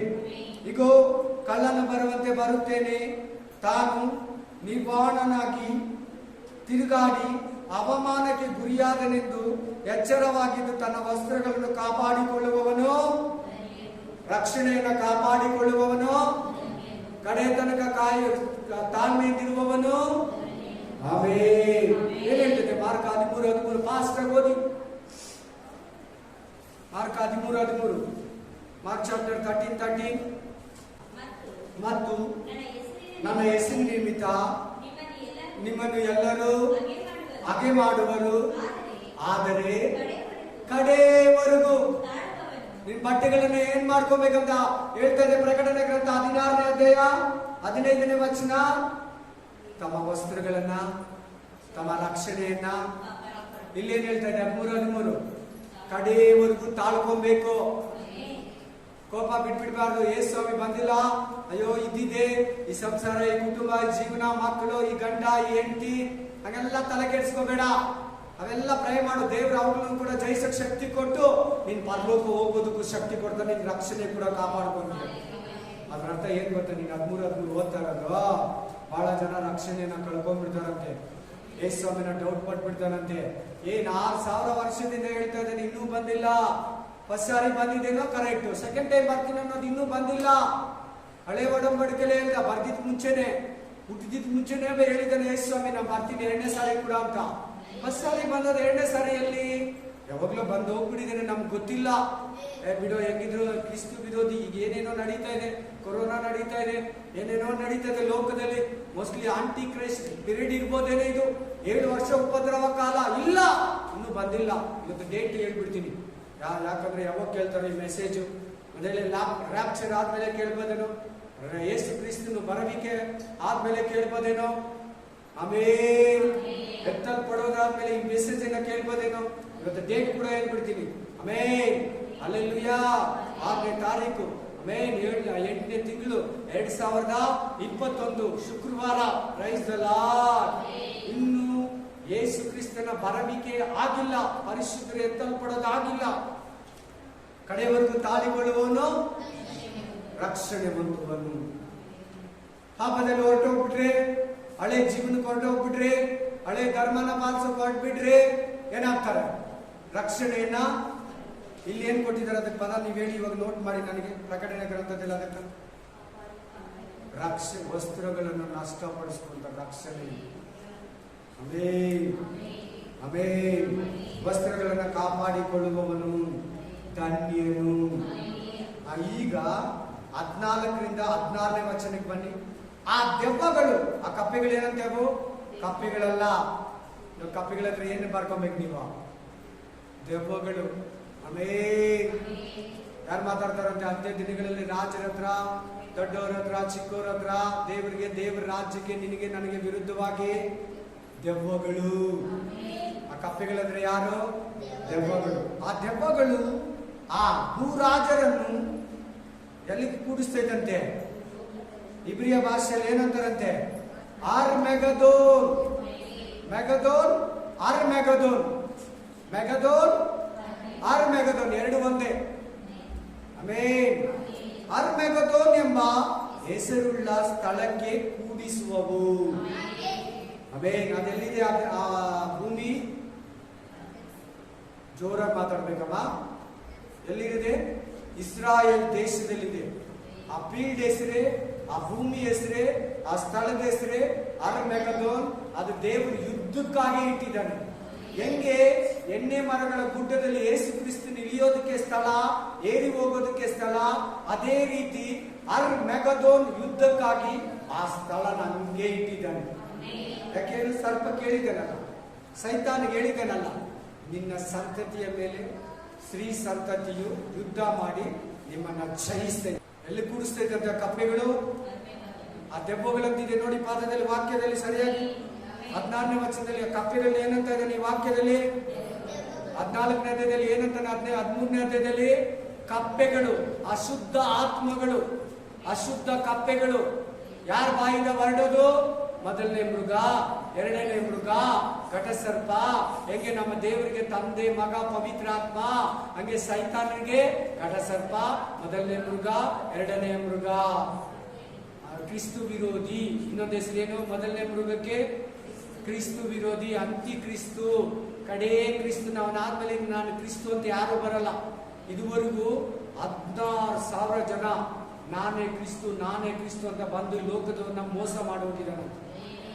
ನಾನೇ ಜೀಸಸ್ ನನ್ನ ಕನಸಲ್ಲಿ ಹೇಳಿದ್ರು, ನಾನೇ ಕ್ರಿಸ್ತು, ನಾನೇ ಸೆಕೆಂಡ್ ಕಮಿಂಗ್ಸು, ನಾನೇ ಅಂತ ಡೇಟ್ಗಳು ಕೊಟ್ಟು ಫೈಲ್ ಆಗಿ ಆಗಿ ಆಗಿ ಇದುವರೆಗೂ ಹೇಳಿ ಕಡೆಗೆ ಸೈತಾನನ ಮಗನ ಬರ್ತಾನಂತೆ. ತಮಿಳು ಬೈಬಲಲ್ಲಿ, ತೆಲುಗು ಬೈಬಲಲ್ಲಿ, ಇಂಗ್ಲಿಷ್ ಬೈಬಲಲ್ಲಿ ನಮಗೆ ಕ್ರಿಸ್ತು ವಿರೋಧಿ ಅಂತ ಕೊಟ್ಟಿರೋ ಸ್ಥಳದಲ್ಲಿ ಸೈತಾನನ ಮಗ ಅಂತ ಕೊಟ್ಟಿದ್ದಾರೆ. ನಮಗೇನಂತ ಕೊಟ್ಟಿದ್ದಾನೆ? ಕ್ರಿಸ್ತು ವಿರೋಧಿ. ಅಲ್ಲೇನು ಅದು ಕರೆಕ್ಟ್ ಆಗಿದೆ, ಆಂಟಿ ಕ್ರೈಸ್ಟ್. ತೆಲುಗು ಬೈಬಲಲ್ಲಿ ಒಳ್ಳೆ ಕರೆಕ್ಟಾಗಿ ಕೊಟ್ಟಿದ್ದಾರೆ, ಸೈತಾನನ ಮಗ, ಕೇಟಿನ್ ಮಗನ್. Alleluia, amen. ಯುದ್ಧ ಅಂತ ಬಂತ ಪದ ಆರ್ಮೆಗದೋನ್ ಅಂತ ಸಿಕ್ತಾ? 16ನೇ ವಚನದಲ್ಲಿ ಮೆಗದೋ ಅಂದ್ರೂ ಒಂದೇ, ಆರ್ಮೆಗದೋ ಅಂದ್ರೂ ಒಂದೇ. Price the lord. ಸರಿ, ಈ ಯುದ್ಧ ಏನಿಗೆ ಬೇಕು? ಯುದ್ಧ ಯಾರ್ಯಾರಿಗೆ? ಒಂದು, ಪ್ರೈಸ್ ದ ಲಾರ್ಡ್. ಸರಿಯಾಗಿ ನೋಟೇಟ್ ಮಾಡಿ, ಕಿವಿ ತೆರೆದು ಕೇಳಿ, ಗಮನ ಬಿಟ್ಟು ಕೇಳಿ. ಧರ್ಮಕ್ಕೂ ಅಧರ್ಮಕ್ಕೂ. ಏನಕ್ಕೆ? ಧರ್ಮಕ್ಕೂ ಅಧರ್ಮಕ್ಕೂ, ಒಳ್ಳೆಯದಕ್ಕೂ ಕೆಟ್ಟದಕ್ಕೂ, ದೇವರಿಗೂ ಸೈತಾನನಿಗೂ, ಬೆಳಕಿಗೂ ಕತ್ತಲೆಗೂ, ದೇವರ ರಾಜ್ಯಕ್ಕೂ ಸೈತಾನ ರಾಜ್ಯಕ್ಕೂ, ದೇವರ ಮಗನಿಗೂ ಸೈತಾನ ಮಗನಿಗೂ, ಕ್ರಿಸ್ತಿಗೂ ಆಂಟಿ ಕ್ರೈಸ್ಟ್ಗೂ ಯುದ್ಧ. Amen, hallelujah. ಯುದ್ಧ ಆಗಬೇಕಾದ್ರೆ ಯಾರಾದ್ರೂ ಒಂದು ರಾಜ್ಯ ನಿಲ್ಲೋದು. ವಾಕ್ಯ ಸ್ಪಷ್ಟವಾಗಿ ಹೇಳ್ತದೆ, ದೇವರ ರಾಜ್ಯ ನಿಲ್ತೈತೆ. ಆಮೆನ್. ಯಾವ ಮನೆಯಲ್ಲಿ, ಯಾವ ರಾಜ್ಯದಲ್ಲಿ, ಯಾವ ಮನುಷ್ಯನ ಮಧ್ಯದಲ್ಲಿ ಭೇದಗಳು ಉಂಟಾಗ್ತದೋ ಆ ಮನೆ, ಆ ರಾಜ್ಯ, ಆ ಜನಾಂಗ ನಿಲ್ಲಲ್ಲ. ಸೈತಾನನ ರಾಜ್ಯದಲ್ಲಿ ಭೇದ ಉಂಟಾಗಿದೆ, ಅವನ ರಾಜ್ಯ ನಿಲ್ಲಲ್ಲ ಅಂತ ಯೇಸು ಕ್ರಿಸ್ತನು ಸ್ಪಷ್ಟವಾಗಿ, ಕ್ಲೀನ್ ಆಗಿ ಮತ್ತಾಯ ಗ್ರಂಥ 12ನೇ ಅಧ್ಯಾಯದಲ್ಲಿ ಹೇಳಿದ್ದಾನೆ. ಸೈತಾನನ ರಾಜ್ಯ ನಿಲ್ಲಲ್ಲ, ಅವನ ರಾಜ್ಯ ಟೆಂಪರವರಿ, ದೇವರ ರಾಜ್ಯನೇ ಶಾಶ್ವತ. ನೆಬೂಕದ್ನೆಚ್ಚರ ಮಲಗಿದ್ದಾನೆ, ನಾನು ಹೋದ್ಮೇಲೆ ಏನಾಗುತ್ತೆ ಅಂತ ಮಲಗಿರುವಾಗ ಒಂದು ಬೊಂಬೆಯನ್ನ ತೋರಿಸ್ತಾನೆ. ಒಂದು ಮನುಷ್ಯನನ್ನ ತೋರಿಸ್ತಾನೆ. ತಲೆ ಬಂಗಾರ, ಕೈಗಳು ಎದೆ ಬೆಳ್ಳಿ, ಹೊಟ್ಟೆ ಸ್ವಲ್ಪ ಸೊಂಟ, ತಾಮ್ರ, ಸೊಂಟ ಸ್ವಲ್ಪ, ಕಾಲುಗಳು ಕಬ್ಬಿಣ, ಅಲ್ಲೆಲೂಯ, ಕಾಲುಗಳು ಕಬ್ಬಿಣ, ಕೆಳಗಡೆ ಪಾದಗಳು ಕಬ್ಬಿಣ ಮತ್ತು ಜೇಡಿ ಮಣ್ಣು ಮಿಕ್ಸ್. ಅವನ ಕನಸಲ್ಲಿ ನೋಡ್ತಾ ಇರುವಾಗಲೇ ಒಂದು ಬಂಡೆ ಬಂತು, ಒಂದು ಗುಂಡು, ಅಲ್ಲಿ ಯಾರು ಕೈ ಸೋಕದೆ ಬಂದು ಇದನ್ನ ಬೀಳಿಸಿ ಕಂಪ್ಲೀಟ್ ಪುಡಿ ಪುಡಿ ಮಾಡಿ ಇಲ್ಲದಂಗ ಮಾಡಿ ದೇವರ ರಾಜ್ಯ, ಯೇಸು ಕ್ರಿಸ್ತನ ರಾಜ್ಯ ಅದೇ ಶಾಶ್ವತವಾದದ್ದು. ಆ ಯುದ್ಧದ ಬಗ್ಗೆ ದೇವರು ಮಾತಾಡ್ತಾ ಇದ್ದಾರೆ ನಿಮ್ಮ ಹತ್ರ. ನಿಮ್ಗೆ ಅರ್ಥ ಆಗಿಲ್ಲ ಅಂದ್ರೆ ಒಂದೊಂದು ಮೆಸೇಜು ಕೇಳ್ತಾನೆ ಇರಿ. ಶುಕ್ರವಾರ ಮಂಗಳವಾರ ಬರೋದೆಲ್ಲ ಪ್ರಕಟಣೆ ಗ್ರಂಥ ವಾಕ್ಯಗಳೇ, ಎಲ್ಲ ವಾಕ್ಯಗಳು ಎಲ್ಲ ಮೆಸೇಜ್ಗಳು ನೀವು ಮಿಕ್ಸ್ ಮಾಡ್ಕೊಂಡು ಕೇಳ್ತಾ ಇರೋ ಎಲ್ಲ ಅರ್ಥ ಆಗ್ಬಿಡ್ತಿದೆ. Praise the Lord, hallelujah. 17ನೇ ಅಧ್ಯಾಯ 11ರಿಂದ 14 ಓದಿ. 17, 11ರಿಂದ 14. ಮೊದಲಿದ್ದು ಈಗ ಇಲ್ಲದೆ ಇರುವ ಆ ಮೃಗವು 11ರಿಂದ 14. 17ನೇ ಅಧ್ಯಾಯ ಪ್ರಕಟಣೆ ಗ್ರಂಥ, ರೆವೆಲೇಷನ್ ಚಾಪ್ಟರ್ 11 to 14 ಓದಮ್ಮ. ಮೊದಲಿದ್ದು ಈಗ ಇಲ್ಲದಿರುವ ಆ ಮೃಗವು ಆಂಟಿಕ್ರೈಸ್ಟ್, ಕ್ರಿಸ್ತು ವಿರೋಧಿ, ಅಂತಿಕ್ರಿಸ್ತು. ಮೊದಲಿತ್ತು BC 168 ಅಲ್ಲಿ ಇತ್ತು, ಆಂಟಿಫೋನಸ್ ಇತ್ತು. ಆಮೇಲೆ ಅಧೋಲೋಕದಲ್ಲಿದೆ. 7 ವರ್ಷ ಟ್ರಿಬುಲೇಷನ್ ಪೀರಿಯಡ್ ಅಲ್ಲಿ, ಉಪದ್ರವ ಕಾಲದಲ್ಲಿ ಬರ್ತಾನೆ ಆಂಟಿಕ್ರೈಸ್ಟ್. ಅಂದ್ರೆ ಯಾರು ಅನ್ಕೊಂಡಿದ್ರು ಹೇಳಿ ನೋಡೋಣ? ಒಂದು ಪಿಶಾಚಿ ಅಲ್ಲ, ನಿಂತರ ನಂತರ ಮನುಷ್ಯನೇ. ಒಂದು ದೇಶದಲ್ಲಿ ಹುಟ್ಟಿರ್ತಾನೆ, ಒಂದು ತಾಯಿ ಹೊಟ್ಟೆಯಲ್ಲಿ ಹುಟ್ಟಿರ್ತಾನೆ, ಸ್ಕೂಲ್ ಕೂಡ ಹೋಗ್ತಾನೆ, ವಿದ್ಯಾವಂತನಾಗಿರ್ತಾನೆ, ಒಳ್ಳೆ ಎಲ್ಲರಿಗಿಂತ ಟೆಕ್ನಾಲಜಿ ಇರ್ತೈತೆ. ಆಮೇಲೆ ಕ್ರಿಸ್ತು ವಿರೋಧಿ. ಹೆಂಗೆ ಮರಿಯಳ ಹೊಟ್ಟೆಯಲ್ಲಿ ಯಾರು ಹುಟ್ಟಿದ್ರು? ದೇವ್ರ ಮಗನು ಯಾರ ಹೊಟ್ಟೆಯಲ್ಲಿ ಹುಟ್ಟಿದ್ದು? ಮರಿಯಳ ಹೊಟ್ಟೆಯಲ್ಲಿ. ಹಂಗೆ ಸೈತಾನ ಮಗನಾಗಿರೋ ಕ್ರಿಸ್ತು ವಿರೋಧಿ ಕೂಡ ಒಬ್ಬ ತಾಯಿ ಹೊಟ್ಟೆಯಲ್ಲೇ ಸೇಮ್ ಹುಟ್ಟುತ್ತಾನೆ. ಈಗ ಅರ್ಮೆಗದೊಂದು ಯುದ್ಧದಲ್ಲಿ ಕ್ರಿಸ್ತನಿಗೂ ಆಂಟಿಕ್ರೈಸ್ಟ್ಗೂ, ಪರಿಶುದ್ಧರಿಗೂ ಅವನ ಹಿಂಬಾಲಕರಿಗೂ, ಕ್ರಿಸ್ತು ವಿರೋಧಿ ಸೈತಾನ ಹಿಂಬಾಲಕರಿಗೂ ಯುದ್ಧ. ಆ ಯುದ್ಧದಲ್ಲಿ ನೀನು ಕೂಡ ಇರ್ತೀಯ, ನಾನು ಇರ್ತೀನಿ, ಯೇಸು ಕ್ರಿಸ್ತನ್ ಇರ್ತಾನೆ. ಇದು ಆತ್ಮಿಕ ಯುದ್ಧ.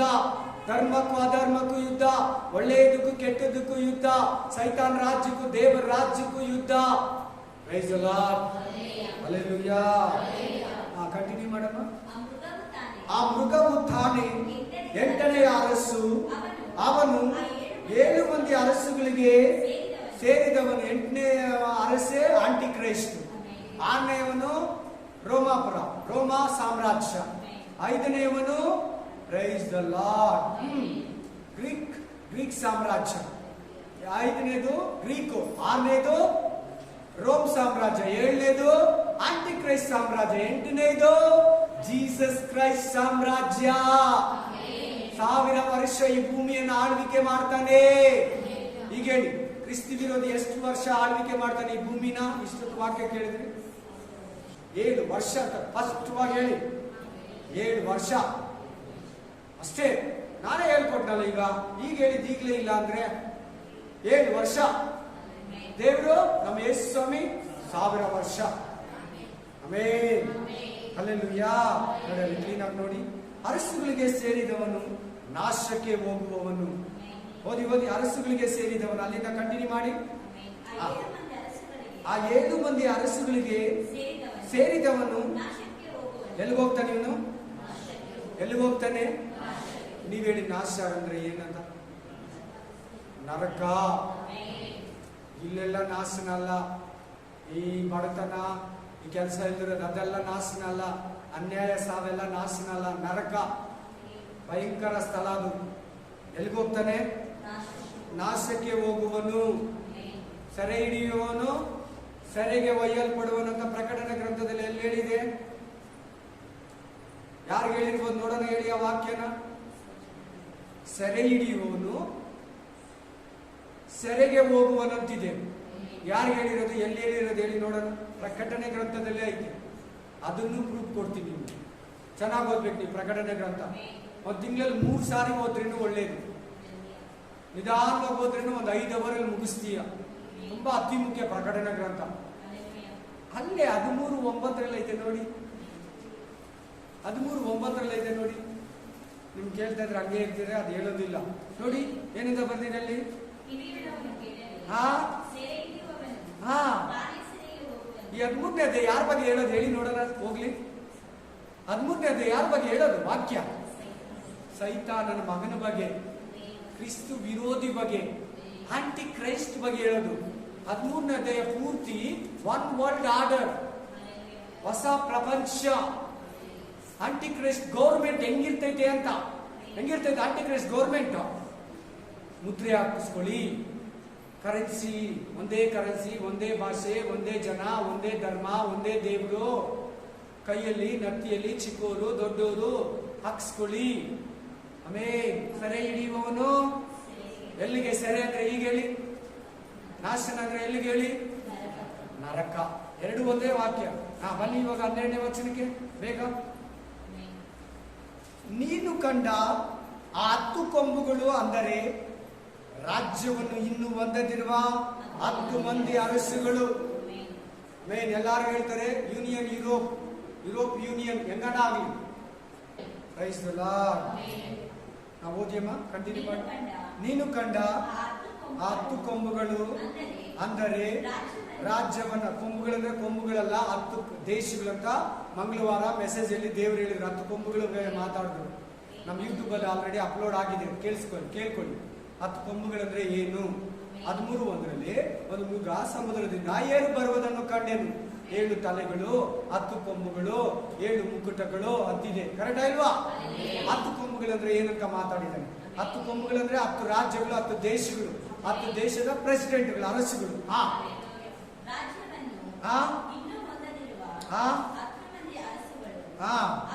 ಅವರು ಒಂದು ಗಳಿಗೆಯಾದರೂ ರಾಜರಂತೆ ಆಳುವ ಅಧಿಕಾರವನ್ನು ಮೃಗದೊಂದಿಗೆ ಹೊಂದಿರುತ್ತಾರೆ.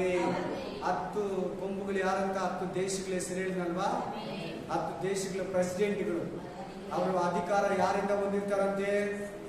ಕ್ರಿಸ್ತು ವಿರೋಧಿ. ಅಲ್ಲಿ ನೋಡಲಿ, ಮೃಗ ಅಂದ್ರೆ ಕ್ರಿಸ್ತು ವಿರೋಧಿ. ತಿರ್ಗಾ ಕತೆ ಕೇಳಬೇಡಿ. ನಾನೇನು ಆ ಕತೆ ಈ ಕತೆ, ಆಯಮ್ಮನ ಕತೆ ಈ ಅಪ್ಪನ ಕತೆ ಹೇಳ್ತಾ ಇಲ್ಲ. ಬೈಬಲ್ ಕತೆ ಹೇಳ್ತಾ ಇದ್ದೀನಿ, ಪ್ರಕಟಣೆ ಗ್ರಂಥ ಹೇಳ್ತಾ ಇದ್ದೀನಿ. ಆಮೇನ್. ಅವೆಲ್ಲ ಪುಟ್ಟ ಅಂತ ಅರ್ಥ ಆಗ್ಬಿಡುತ್ತೆ. ಚೆನ್ನಾಗಿ ಇಟ್ಕೊಂಡಿದ್ರೆ, ಯಾರನ್ನ ಬೈದ್ರೆ, ಹೊಡೆದ್ರೆ, ಯಾರನ್ನ ಅಂದಿದ್ರೆ, 10 ವರ್ಷದ 20 ವರ್ಷದ ಈ ಬೈಬಲ್ ಮಾತುಗಳು ಆಗ್ತಾ ಇಲ್ಲ. ಯಾಕೆ? ನಾನು ನಿಂತರ ಮನುಷ್ಯ ಅಲ್ವಾ? ನಾನು ಓದಿರೋದು ಏನಿಲ್ಲ. ಇವತ್ತು ಕೊಡೋ ಮೆಸೇಜ್ಗೆ ನಾನು ಏನಿಲ್ಲ ಓದಿರೋದು. ಹಲ್ಲೆಲೂಯಾ. ಬೈಬಲ್ ಕಾಲೇಜಲ್ಲಿ ಓದಿರೋ ಕೆಲವು ಪಾಸ್ಟ್ರು ಕೂಡ ಹಿಂಗೆ ಹೇಳ್ತಾ ಇಲ್ಲ. Hallelujah, hallelujah. ಎಲ್ಲಾರು ಹೇಳ್ತಾ ಇಲ್ಲ. ಪಾಪ ಇದ್ದಾರೆ ಬೈಬಲ್ ಕಾಲೇಜಲ್ಲಿ ಓದಿ ಚೆನ್ನಾಗಿ ಇದೇ ತರ ವಾಕ್ಯ ಹೇಳೋರು, ಇದಕ್ಕಿಂತ ಚೆನ್ನಾಗಿ ಹೇಳೋರು ಇದ್ದಾರೆ. ಸೂಪರ್ ಆಗಿ ಹೇಳ್ತಾರೆ. ನಿಜವಾಗ್ಲೂ ನನಗಿಂತ ಅದ್ಭುತವಾಗಿ ಹೇಳೋರು ಕೂಡ ಇದ್ದಾರೆ. ಆಮೇನ್. ಹಲ್ಲೆಲೂಯಾ. ಒಂದು ಗಳಿಗೆಯಾದರೂ ರಾಜರಂತೆ ಆಳುವ ಅಧಿಕಾರವು ಮೃಗ ಅಂದ್ರೆ ಯಾರು? ಕ್ರಿಸ್ತು ವಿರೋಧಿಯಿಂದ ಹೊಂದುತ್ತಾರೆ. ಅವರು ಒಂದೇ ಅಭಿಪ್ರಾಯ ಉಳ್ಳವರಾಗಿದ್ದು ತಮ್ಮ ಶಕ್ತಿಯನ್ನು, ಅಧಿಕಾರವನ್ನು ಮೃಗಕ್ಕೆ ಕೊಡುತ್ತಾರೆ. ಯಾರು ಕೊಡ್ತಾರೆ? 7 ವರ್ಷದಲ್ಲಿ ಆಂಟಿ ಕ್ರೈಸ್ಟ್ ಕೊಡ್ತಾರೆ. ನಾವಿದ್ದೀರಿ, ನಿಮ್ಗೆ ಸಪೋರ್ಟ್ ಮಾಡ್ತೀರಿ, ನಿಮ್ ಹಿಂದೆ ಇರ್ತೀರಿ, ನಮ್ಮ ಹತ್ರ ಇರೋ ಆರ್ಮಿ ನಿಮ್ಗೆ ಕೊಡ್ತೀರಿ, ಎಲ್ಲ ಟೆಕ್ನಾಲಜಿನ ನಿಮ್ಗೆ ಹಿಡ್ಕೊಡ್ತೀರಿ. Facebook, YouTube, Twitter, WhatsApp, Instagram, ಎಲ್ಲ ನ್ಯೂಸ್ ಚಾನೆಲ್ಗಳು, ಪ್ರತಿ ದೇಶದ ಪ್ರೆಸಿಡೆಂಟ್ಗಳನ್ನ ಕೊಂಡುಕೊಂಡು ನಿಮ್ ಕೈ ಕೊಡ್ತೀರಿ. ನಾನು ಹೇಳ್ದಂಗ ಅವ್ರು ಕೇಳ್ತಾರೆ, ನೀನ್ ಹೇಳ್ದಂಗ ನಾವು ಕೇಳ್ತೀರಿ. ನೀವು ಅಧಿಕಾರ ನಡೆಸಂತ ಕೊಡ್ತಾರಂತ. ನಡೆಸ್ತಾ ಇರ್ತಾನೆ. 7 ವರ್ಷ ಚೆನ್ನಾಗಿ ಮಾಡ್ತಾನೆ. ಬಹಳ ಅಹಂಕಾರದಿಂದ ಮಾಡ್ತಾನೆ. ನಬುಕದ್ನೆಚ್ಚರನಿಗಿಂತ ಅಂತ ಹೇಳಿದಲ್ಲ, ಅವನಿಗಿಂತ ಮೋಸವಾಗಿರ್ತಾನೆ. ಅಲೆಕ್ಸಾಂಡರ್ಗಿಂತ ಮೋಸವಾಗಿರ್ತಾನೆ. 60 ಲಕ್ಷ ಯೂದರನ್ನ ಕೊಂದಂತ 1ನೇ ಶತಮಾನ, 1ನೇ ಮಹಾಯುದ್ಧ ಕಾಲದಲ್ಲಿ ಆಮೇಲೆ ಹಿಟ್ಲರ್ಗಿಂತ ಮೋಸವಾಗಿರ್ತಾನೆ. ಹಲ್ಲೆಲೂಯಾ. ಅವನು ಮೃಗ. ಅವರು ಒಂದೇ ಅಭಿಪ್ರಾಯ ಉಳ್ಳದವರಾಗಿ, ತಿರ್ಗಾ ಓದ್ತೀಯಮ್ಮ. ಅವರು ಯಜ್ಞದ ಕುರಿಮರಿ ಆದಾತನ ಮೇಲೆ ಯುದ್ಧ ಮಾಡುವರು. ಯಾರ ಮೇಲೆ ಯುದ್ಧ? ಯಾರ ಮೇಲೆ ಯುದ್ಧ ಮಾಡ್ತಾರೆ? ಯಾರನ್ನ ಕೂಡಿಸಿದ್ರು ಇವಾಗ ಹೇಳಿ? 16ನೇ ಅಧ್ಯಾಯದಲ್ಲಿ 10ನೇ ವಚನದಲ್ಲಿ 7ನೇ ವಚನ ಯುದ್ಧದ ಬಗ್ಗೆ ಮಾತಾಡ್ತು. ಎಲ್ಲಿಗೆ ಸೇರಿಸ್ತಾರಂತೆ? ಕಪ್ಪಿಗಳು, ಅಶುದ್ಧ ಆತ್ಮಗಳು, ಆ ದೆವ್ವಗಳು, ಆ ಘಟ ಸರ್ಪ, ಆ ಕ್ರಿಸ್ತು ವಿರೋಧಿ, ಮೊದಲನೇ ಮೃಗ, ಅರ್ಮೆಗದೋನ್ ಯುದ್ಧದ ಸ್ಥಳಕ್ಕೆ. ಇಲ್ಲೇನ್ ಬರ್ತಾ ಇದೆ ಮಾತು? ಮೇಲೆ ಯುದ್ಧಕ್ಕೆ ಬರ್ತಾರಂತೆ. ಅದ್ ಯಾವಾಗ ಬರ್ತಾನೆ ಆತನು? ಯಾವಾಗ ಯುದ್ಧಕ್ಕೆ ಬರ್ತಾನೆ? ನೀವು ಸೆಕೆಂಡ್ ಕಮಿಂಗ್ಸ್ ಅಂತ ಕೇಳಿದ್ದೀರಾ? ಎರಡನೇ ಬರೋಣ ಅಂತ ಕೇಳಿದ್ದೀರಾ? ಅದೇ ಯುದ್ಧ ಬರೋದಕ್ಕೆ ಮುಂಚೆನೆ ಬರ್ತಾನೆ. ಎಣ್ಣೆ ಮರಗಳಲ್ಲಿ ಹೇಳ್ಬಿಟ್ಟು ಹೋದ್ನಲ್ಲ ಯೇಸು ಸ್ವಾಮಿ, ಹೇಗೆ ಹೋಗ್ತಾ ಇದ್ದೀನಿ ಹಂಗೆ ತಿರುಗಿ ಬರ್ತೀನಿ. ದೇವ್ರ ದೂತರು ಹೇಳಿದ್ರಲ್ಲ, ಇವತ್ತಿರೋ ಪರಿಶುದ್ಧರು ಹೇಳಿದ್ರಲ್ಲ, ಆ ಕಾಲದ ಅಪೊಸ್ತಲರು ಬರ್ದಿಟ್ಟು ಹೋಗಿದಾರಲ್ಲ ಈ ಗ್ರಂಥಗಳಲ್ಲಿ, ಪತ್ರಿಕೆಗಳಲ್ಲಿ, ಯೇಸು ಕ್ರಿಸ್ತನ್ ಹೆಂಗ್ ಹೋಗಿದ್ದಾನೆ ಹಂಗೆ ತಿರುಗಿ ಬರ್ತಾನೆ. ಅದೇ ಸೆಕೆಂಡ್ ಕಮಿಂಗ್ಸ್. ಎಲ್ಲರ ಕಣ್ಣುಗಳು ಆತನನ್ನ ನೋಡ್ತಾ ಇದೆ, ಆತನನ್ನ ಹಿರಿದವರು ಕೂಡ ನೋಡ್ತಾರೆ. ಅದನ್ನೇ second comings. Jesus is coming soon. ಆತನು ಬೇಗ ಬರ್ತಾನೆ. ಆತನು ಹೇಳ್ದ, ನಾನು ಬೇಗ ಬರ್ತೀನಿ ನನ್ನ ಸಭೆಗಳಿಗಾಗಿ ಅಂತ ಹೇಳ್ದ. ಆಮೆನ್. ಯಾರಿಗೆ ವಿರುದ್ಧವಾಗಿ ಯುದ್ಧ? ಯಾರಿಗೆ ವಿರುದ್ಧವಾಗಿ ಯುದ್ಧ? ಕ್ರಿಸ್ತನಂದ್ರೆ ಯಾರು? ಸೃಷ್ಟಿಯ ಕರ್ತನು, ಆದಿಯು ಅಂತ್ಯವು, ಮೊದಲನೆಯವನು ಕಡೆಯವನು, ಸಮುದ್ರದ ಮೇಲೆ ನಡೆದವನು, 5,000 ಗಂಡಸರಿಗೆ ರೊಟ್ಟಿಯನ್ನು ಆಶೀರ್ವದಿಸಿದವನು, ಕುಂಟರನ್ನ, ಕುರುಡರನ್ನ, ರೋಗಿಗಳನ್ನು ಎಬ್ಬರಿಸಿದವನು, ಸೂರ್ಯ ಚಂದ್ರ ನಕ್ಷತ್ರಗಳನ್ನ ಉಂಟು ಮಾಡಿದವನು, ಪಿಶಾಚಿಯನ್ನ, ದೇವದೂತರನ್ನ ಉಂಟು ಮಾಡಿದವನು, ಮಾನವ ಕುಲವನ್ನ ರಕ್ಷಿಸುವುದಕ್ಕಾಗಿ ಪ್ರಾಣ ಕೊಟ್ಟ ಯೇಸುವಿನ ಮೇಲೆ ಯುದ್ಧಕ್ಕೆ ಹೋಗ್ತಾರಂತೆ ಇವರು. ಈ ಅಶುದ್ಧ ಆತ್ಮಗಳು, ಈ ಆಂಟಿ ಕ್ರೈಸ್ತು, ಅನೇಕ ರಾಜರು, ಪ್ರೆಸಿಡೆಂಟ್ಗಳು, ಆರ್ಮಿಗಳು, ಸೋಲ್ಜರ್ಸ್, 20 ಕೋಟಿ ಜನರು ಅರ್ಮೆಗದೋನ್ ಯುದ್ಧದಲ್ಲಿ ನಿನಗೆ, ನನಗೆ, ನಮ್ಮ ದೇವರಿಗೆ, ನಿನ್ನ ದೇವರಿಗೆ, ನಮ್ಮ ದೇವರ ರಾಜ್ಯಕ್ಕೆ ವಿರುದ್ಧವಾಗಿ ಯುದ್ಧ ಅಂತಿದೆ. ಯಜ್ಞದ ಕುರಿಮರಿ ಆದಾತನ ಮೇಲೆ ಯುದ್ಧ ಮಾಡುವರು. ಆದರೆ ಆತನು, ಯುದ್ಧ ಏನಾಗ್ತದೆ ನೋಡಿ, ಆದರೆ ಆತನು ಕರ್ತರ ಕರ್ತನು, ರಾಜಾಧಿರಾಜನು ಆಗಿರುವುದರಿಂದ ಅವರನ್ನ, ಆತನ ಜಯ ನಮಗೂ ಜಯ. ಆಮೇಲೆ ಸೈತಾನನ ಕಟ್ಟಿ ಹಾಕಿ ಅಧೋಲೋಕದಲ್ಲಿ ಇಟ್ಟು ಈ ಭೂಮಿಯನ್ನ 1000 ವರ್ಷ ರೂಲಿಂಗ್ ಮಾಡ್ತಾನೆ. ಆವಾಗ ಭೂಮಿ ಸೈಲೆಂಟ್ ಆಗಿರ್ತದೆ, ಕಾಮ್ ಆಗಿರ್ತದೆ. ಹುಲಿ ಕೂಡ ಹುಲ್ಲು ಮೇಯ್ತದೆ ಮೇಕೆ ಜೊತೆಲಿ. ಮಗು ಕೂಡ ಉತ್ತತ್ರ ಹೋಗಿ ಕೈಯಲ್ಲಿ ಹಾಕಿ ಅವನ್ನ ಒಂದು ಹುಳ ತರ ಎತ್ಕೊಂಡು ಹಾವು ಮಗು ಆರಾಮ ಹಸಿನಾಗ ಆಡ್ಕೊಂಡಿರ್ತೀವಿ. ಸೈತಾನ ಇರಲ್ಲ. ಹುಲಿನೂ ಕಚ್ಚಲ್ಲ, ಚಿರತೆನೂ ಕಚ್ಚಲ್ಲ, ಮೇಕೆನೂ ತಿನ್ನಲ್ಲ. ಆ ಸಿಂಹ ಬೈಬಲಲ್ಲಿ ಬರ್ದಿರೋದು ಹೇಳ್ತಾ ಇದ್ದೀನಿ, ಏಷ್ಯ ಗ್ರಂಥದಲ್ಲಿ ಬರ್ದಿರೋದು ನಿಮ್ಗೆ ಹೇಳ್ತಾ ಇದ್ದೀನಿ, ಮೇನ್ ಪ್ರಕಟಣೆ ಗ್ರಂಥದಲ್ಲಿ ಬರ್ದಿರೋದು ನಿಮ್ಗೆ ಹೇಳ್ತಾ ಇದ್ದೀನಿ. ಈಗ ಸೈತಾನ ಇರೋದ್ರಿಂದ ಎಲ್ಲಾ ಗಲಿಬಿಲಿ, ಕೊಲೆ, ಮೋಸ, ವಂಚನೆ, ಸುಳ್ಳು, ಹಾಗೆತನ, ಬಸ್ ರಿಂಗ್ಸ್ ಅನ್ನ ಹೊಡೆಯೋದು, ಕೊಲೆ ಮಾಡೋದು, ತಂದೆ ತಾಯಿಗಳನ್ನ ಸಾಯಿಸೋದು, ಮಕ್ಕಳನ್ನ ಸಾಯಿಸೋದು, ಮಕ್ಕಳನ್ನ ಮಕ್ಕಳನ್ನ ಎತ್ತಿ ವಾಷಿಂಗ್ ಮಿಷಿನ್ ಅಲ್ಲಿ ಹಾಕಿರೋದು ಮನುಷ್ಯನ ಕೆಲಸ ಅಲ್ಲ. ಅದು ಸೀರಿಯಲ್ ನೋಡೋದಕ್ಕೋಸ್ಕರ. ಮೊಬೈಲು, ಗಾಡಿ ಬೇಕಂತ ಮಗುನ ಮಾರ್ಬಿಟ್ಟು ಗಂಡ ಹೆಂಡತಿ 60,000 ರೂಪಾಯಿಗೆ ಒಂದು ಗಾಡಿ, 40,000 ರೂಪಾಯಿಗೆ 2 ಮೊಬೈಲ್ ಇಸ್ಕೊಂಡು ಈ ದಿನಗಳಲ್ಲಿ ಬ್ಯಾಂಗ್ಳೂರಲ್ಲಿ ನಡೆದಿರೋದು. ಪಿಸಾಚಿ ಕೆಲಸ. 1000 ವರ್ಷದಲ್ಲಿ ಪಿಸಾಚಿ ಇರೋದು. ಯೇಸು ಕ್ರಿಸ್ತನಿರ್ತಾನೆ ಈ ಭೂಮಿ. ಇದುವರೆಗೂ ಯಾವ ಮಿನಿಸ್ಟರ್, ಯಾವ ಪ್ರೆಸಿಡೆಂಟ್, ಯಾವ ಸಿಎಂ, ಯಾವ ಕಂಟ್ರಿ ಪ್ರೆಸಿಡೆಂಟ್, ರಾಜ್ಯಪಾಲರು, ರಾಷ್ಟ್ರಪತಿ ಕೂಡ ಆಳಿರಲ್ಲ. 1000 ವರ್ಷ ಈ ಭೂಮಿ ವಿರೋಧಿ ಇಲ್ಲ, ಅದ್ಭುತವಾಗಿ ನಡೆಸ್ತಾನೆ. ಆಮೆನ್. ಯುದ್ಧದ ಬಗ್ಗೆ ಮಾತಾಡ್ತಾ ಇದ್ದಾನೆ ದೇವರು. ವಾಕ್ಯ ಕರೆಕ್ಟ್ ಆಗಿದೆ. ಯುದ್ಧಕ್ಕೆ ಸಂಬಂಧಪಟ್ಟಿರೋ ವಾಕ್ಯನಾ? ಆಮೆನ್. ಯುದ್ಧ ಅಂತಿದೆಯಾ ಇಲ್ಲಿ ಕೂಡ? ಅಲ್ಲಿ ಜಯ ಬಗ್ಗೆ ಮಾತಾಡ್ತಾನೆ ನೋಡಿ. ರಾಜರ ರಾಜನು ಆಗಿರುವುದರಿಂದ ಅವರನ್ನು ಯಾರನ್ನ? ಸೈತಾನನ ಮಗನನ್ನ, ಸುಳ್ಳು ಮೃಗವನ್ನ, ಸುಳ್ಳು ಪ್ರವಾದಿಯನ್ನ, ಆ ಭೂ ರಾಜರನ್ನ, ಈಸ್ಟ್ ಕಿಂಗ್ಸ್, ಪೂರ್ವ ರಾಜರನ್ನ, ಪೂರ್ವ ಕಡೆಯಿಂದ ಬರೋ ರಾಜರನ್ನ, ಎಲ್ಲಾ ಸೋಲ್ಜರ್ಸ್ ಅನ್ನ ಈ ಲೋಕ ದೇವರ ರಾಜ್ಯಕ್ಕೆ ವಿರುದ್ಧವಾಗಿ ಕರ್ಕೊಂಡ್ ಬರ್ತಾರಂತ ವಾಕ್ಯ ಓದಿದ್ರಲ್ವಾ? ಹೋಗಿ ಯುದ್ಧಕ್ಕೆ ಕೂಡಿಸಿ ಅರ್ಮೆಗದೋನ್ ಸ್ಥಳಕ್ಕೆ ಕರ್ಕೊಂಡ್ ಬರ್ತಾನಂತೆ. ಏನಾಗ್ತಾನಂತೆ? ಸರಿ, ಆ ಯುದ್ಧ ಇನ್ನೂ ಸ್ವಲ್ಪ ಡೀಟೇಲ್ ಆಗಿ ನೋಡೋಣ ನಾವು. Praise the Lord. ಮೊದಲನೇ ವಾಕ್ಯ ಏನು ಓದಿದ್ರಿ? ಸ್ವಲ್ಪ ಒಂದ್ಸರಿ ಜ್ಞಾಪಕ ಮಾಡ್ಕೊಳ್ಳಿ. ಏನು ಓದಿದ್ರಿ ಹೇಳಿ? ಓದಿ, ಇವಾಗ ಓದಿ, ಇನ್ನೊಂದ್ಸರಿ ಲಾಸ್ಟ್ ತಿರ್ಗಾ ಓದಿಸ್ತೀವಿ. ಓದಿ ಕರೆಕ್ಟ್ ಆಗಿ. ಅಲ್ಲಿ ಯುದ್ಧ ಇದೆಯಾ ನೋಡಿ. ಅದ್ರ ತಲೆ ಜಜ್ತಾ ಇದ್ದಾರೆ ನೋಡಿ. ಇಲ್ಲಿ ರಾಜಾದಿ ರಾಜನು ಕರ್ತರ ಕರ್ತನು. ಅಬ್ಬಾ ಎಷ್ಟು ಚೆನ್ನಾಗಿ ದೇವರು ಪ್ರವಾದನೆ ಹೇಳಿದನಲ್ಲ. ಈ ವಾಕ್ಯ ಹೇಳುವಾಗ ಪ್ರವಾದಿನೇ ಇಲ್ಲ ಭೂಮಿ ಮೇಲೆ, ಇಬ್ಬರೇ ಮನುಷ್ಯರಿರೋದು. ಎಷ್ಟು ಮನುಷ್ಯರಿರೋದು?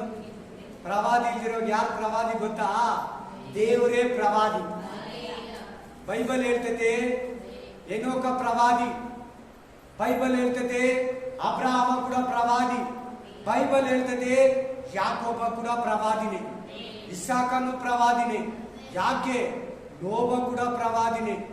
105 ವರ್ಷ ಈ ಭೂಮಿಯಲ್ಲಿ ಸುವಾರ್ತೆ ಸಾರಿದ್ದಾನೆ. ಓದಿ ವಾಕ್ಯ.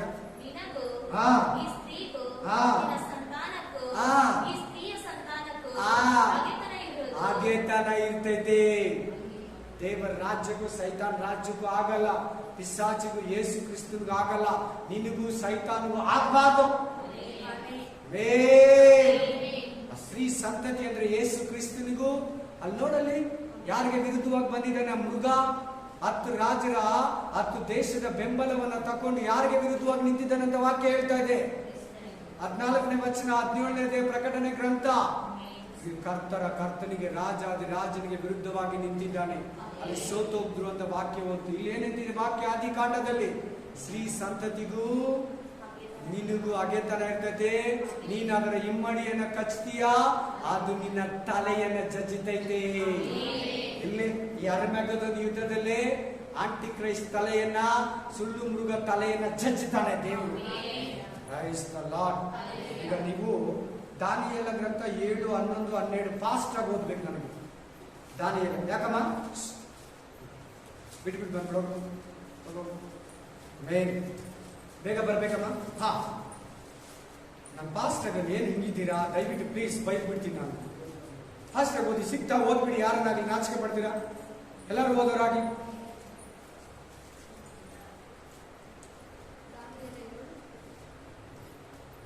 ದಾನಿಯೇಲ 7ನೇ ಅಧ್ಯಾಯ 11ರಿಂದ 12 ಸರಿಯಾಗಿ ಕೇಳಬೇಕು.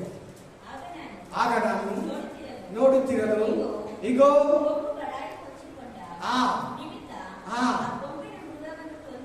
ಇಲ್ಲಿ ಬರ್ತಾ ಇದೆ ನೋಡಿ ಮೃಗ ಅಂತ, ಕೊಂಬು ಅಂತ ಬರ್ತಾ ಇದೆ ನೋಡಿ.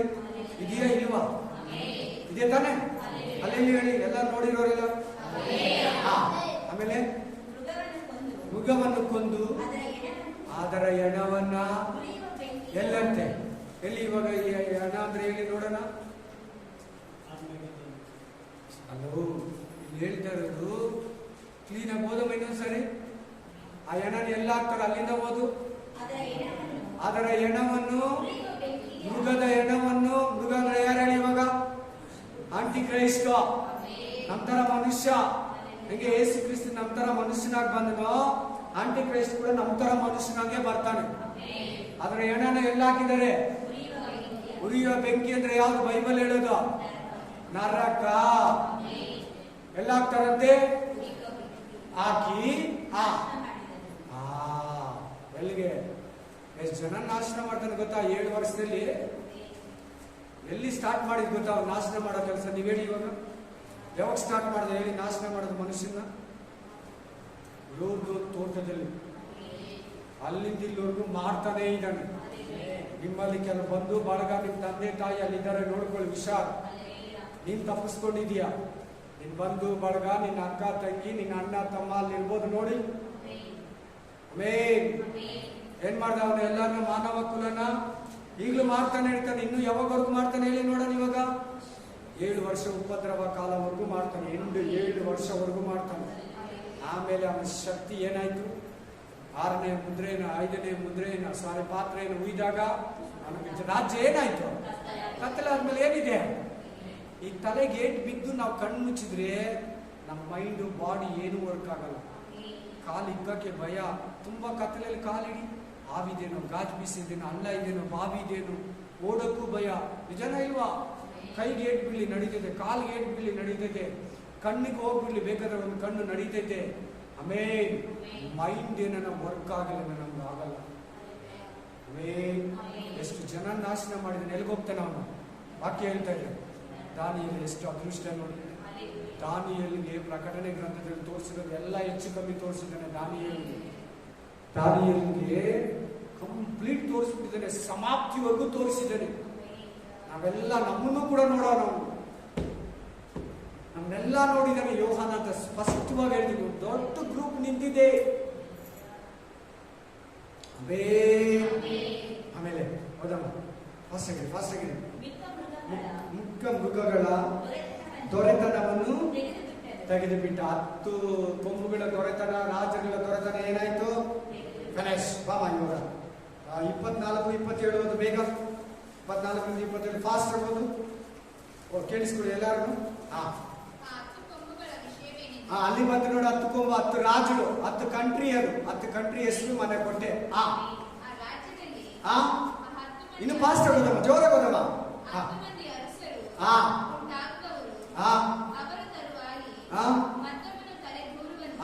ಮತ್ತೊಬ್ಬನಂದ್ರೆ ಆಂಟಿ ಕ್ರೈಸ್ಟ್, ಕ್ರಿಸ್ತು ವಿರೋಧಿ. ಆಮೇನ್.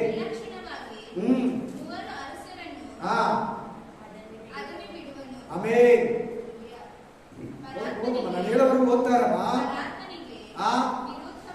ಪರಾತ್ಮರಿಗೆ ನೋಡಲಿ ಇಲ್ಲಿ ವಿರುದ್ಧ ಬರ್ತಾ ಇದೆ. ಆ ಮೃಗ 10 ಅರಸುಗಳು ಯಾರಿಗೆ ವಿರುದ್ಧವಾಗಿ ಬರ್ತಾ ಇದ್ದಾರೆ? ವಿರುದ್ಧ ಅಂದ್ರೆ ಏನಿರ್ತದೆ ಹೇಳಿ ನೀವೆಲ್ಲ ನನಗೆ? ಯುದ್ಧ. ವಿರುದ್ಧ ಅಂದ್ರೆ ಏನು? ಯುದ್ಧ. ಕೆಟ್ಟವನೇ ತಾನೆ. ಒಬ್ಬನ ಮೇಲೆ ಇನ್ನೊಬ್ರು ಬಂದು ಬೀಳ್ಬೇಕಂದ್ರೆ, ಕೊಲೆ ಮಾಡ್ಬೇಕಂದ್ರೆ ವಿರುದ್ಧವಾಗಿ ಬಂದು ಎದ್ದೋಳಿ ನಾನೇ ದೇವರಂತಾನಂತೆ. ಆ ಟೈಮಲ್ಲಿ ನಂತರ ಬೇರೆ ಯಾರು ಇಲ್ಲ ಅಂತಾನಂತೆ. ನಾನೇ ಕ್ರೈಸ್ಟ್ ಅಂತ ಹೇಳ್ತಾನಂತೆ. ಯಾರನ್ನಂತೆ? ಭಕ್ತರನ್ನ ಆ ಟೈಮಲ್ಲಿ ಪೀಡಿಸ್ತಾನಂತೆ. ನೀವು ಪ್ರೇಯರು ಕ್ರೈಸ್ಟ್ ಚರ್ಚ್ ಅಂತೀರಾ, ನಿಮ್ಗೆ ಊಟ ಕೊಡಲ್ಲ, ಹೋಗ್ರಿ, ಸಾಯಿಸ್ತೀನಿ, ಮಿಷನ್ ಕೊಡ್ತೀನಿ. ಸಹಿಸಿ ಆಮೇಲೆ ಧರ್ಮ ವಿಧಿಗಳನ್ನ ಏನ್ ಮಾಡ್ತಾನಂತೆ? ಆ ಟೈಮಲ್ಲಿ 3.5 ವರ್ಷ ಮಾರ್ಪಡಿಸಿ ಎಲ್ಲ ಚೇಂಜ್ ಮಾಡ್ಬಿಡ್ತಾನಂತೆ. ಆ ಟೈಮಲ್ಲಿ ಪಾಸ್ಟ್ಗಳು ಹೇಳ್ದಂಗೆ ಕೇಳ್ಬೇಕಂತೆ, ವಿಶ್ವಾಸಿಗಳು ಹೇಳ್ದಂಗೆ ಕೇಳ್ಬೇಕಂತೆ. ಅವನು ಹೇಳ್ದಂಗೆ ಮಾರ್ಪಡಿಸಿ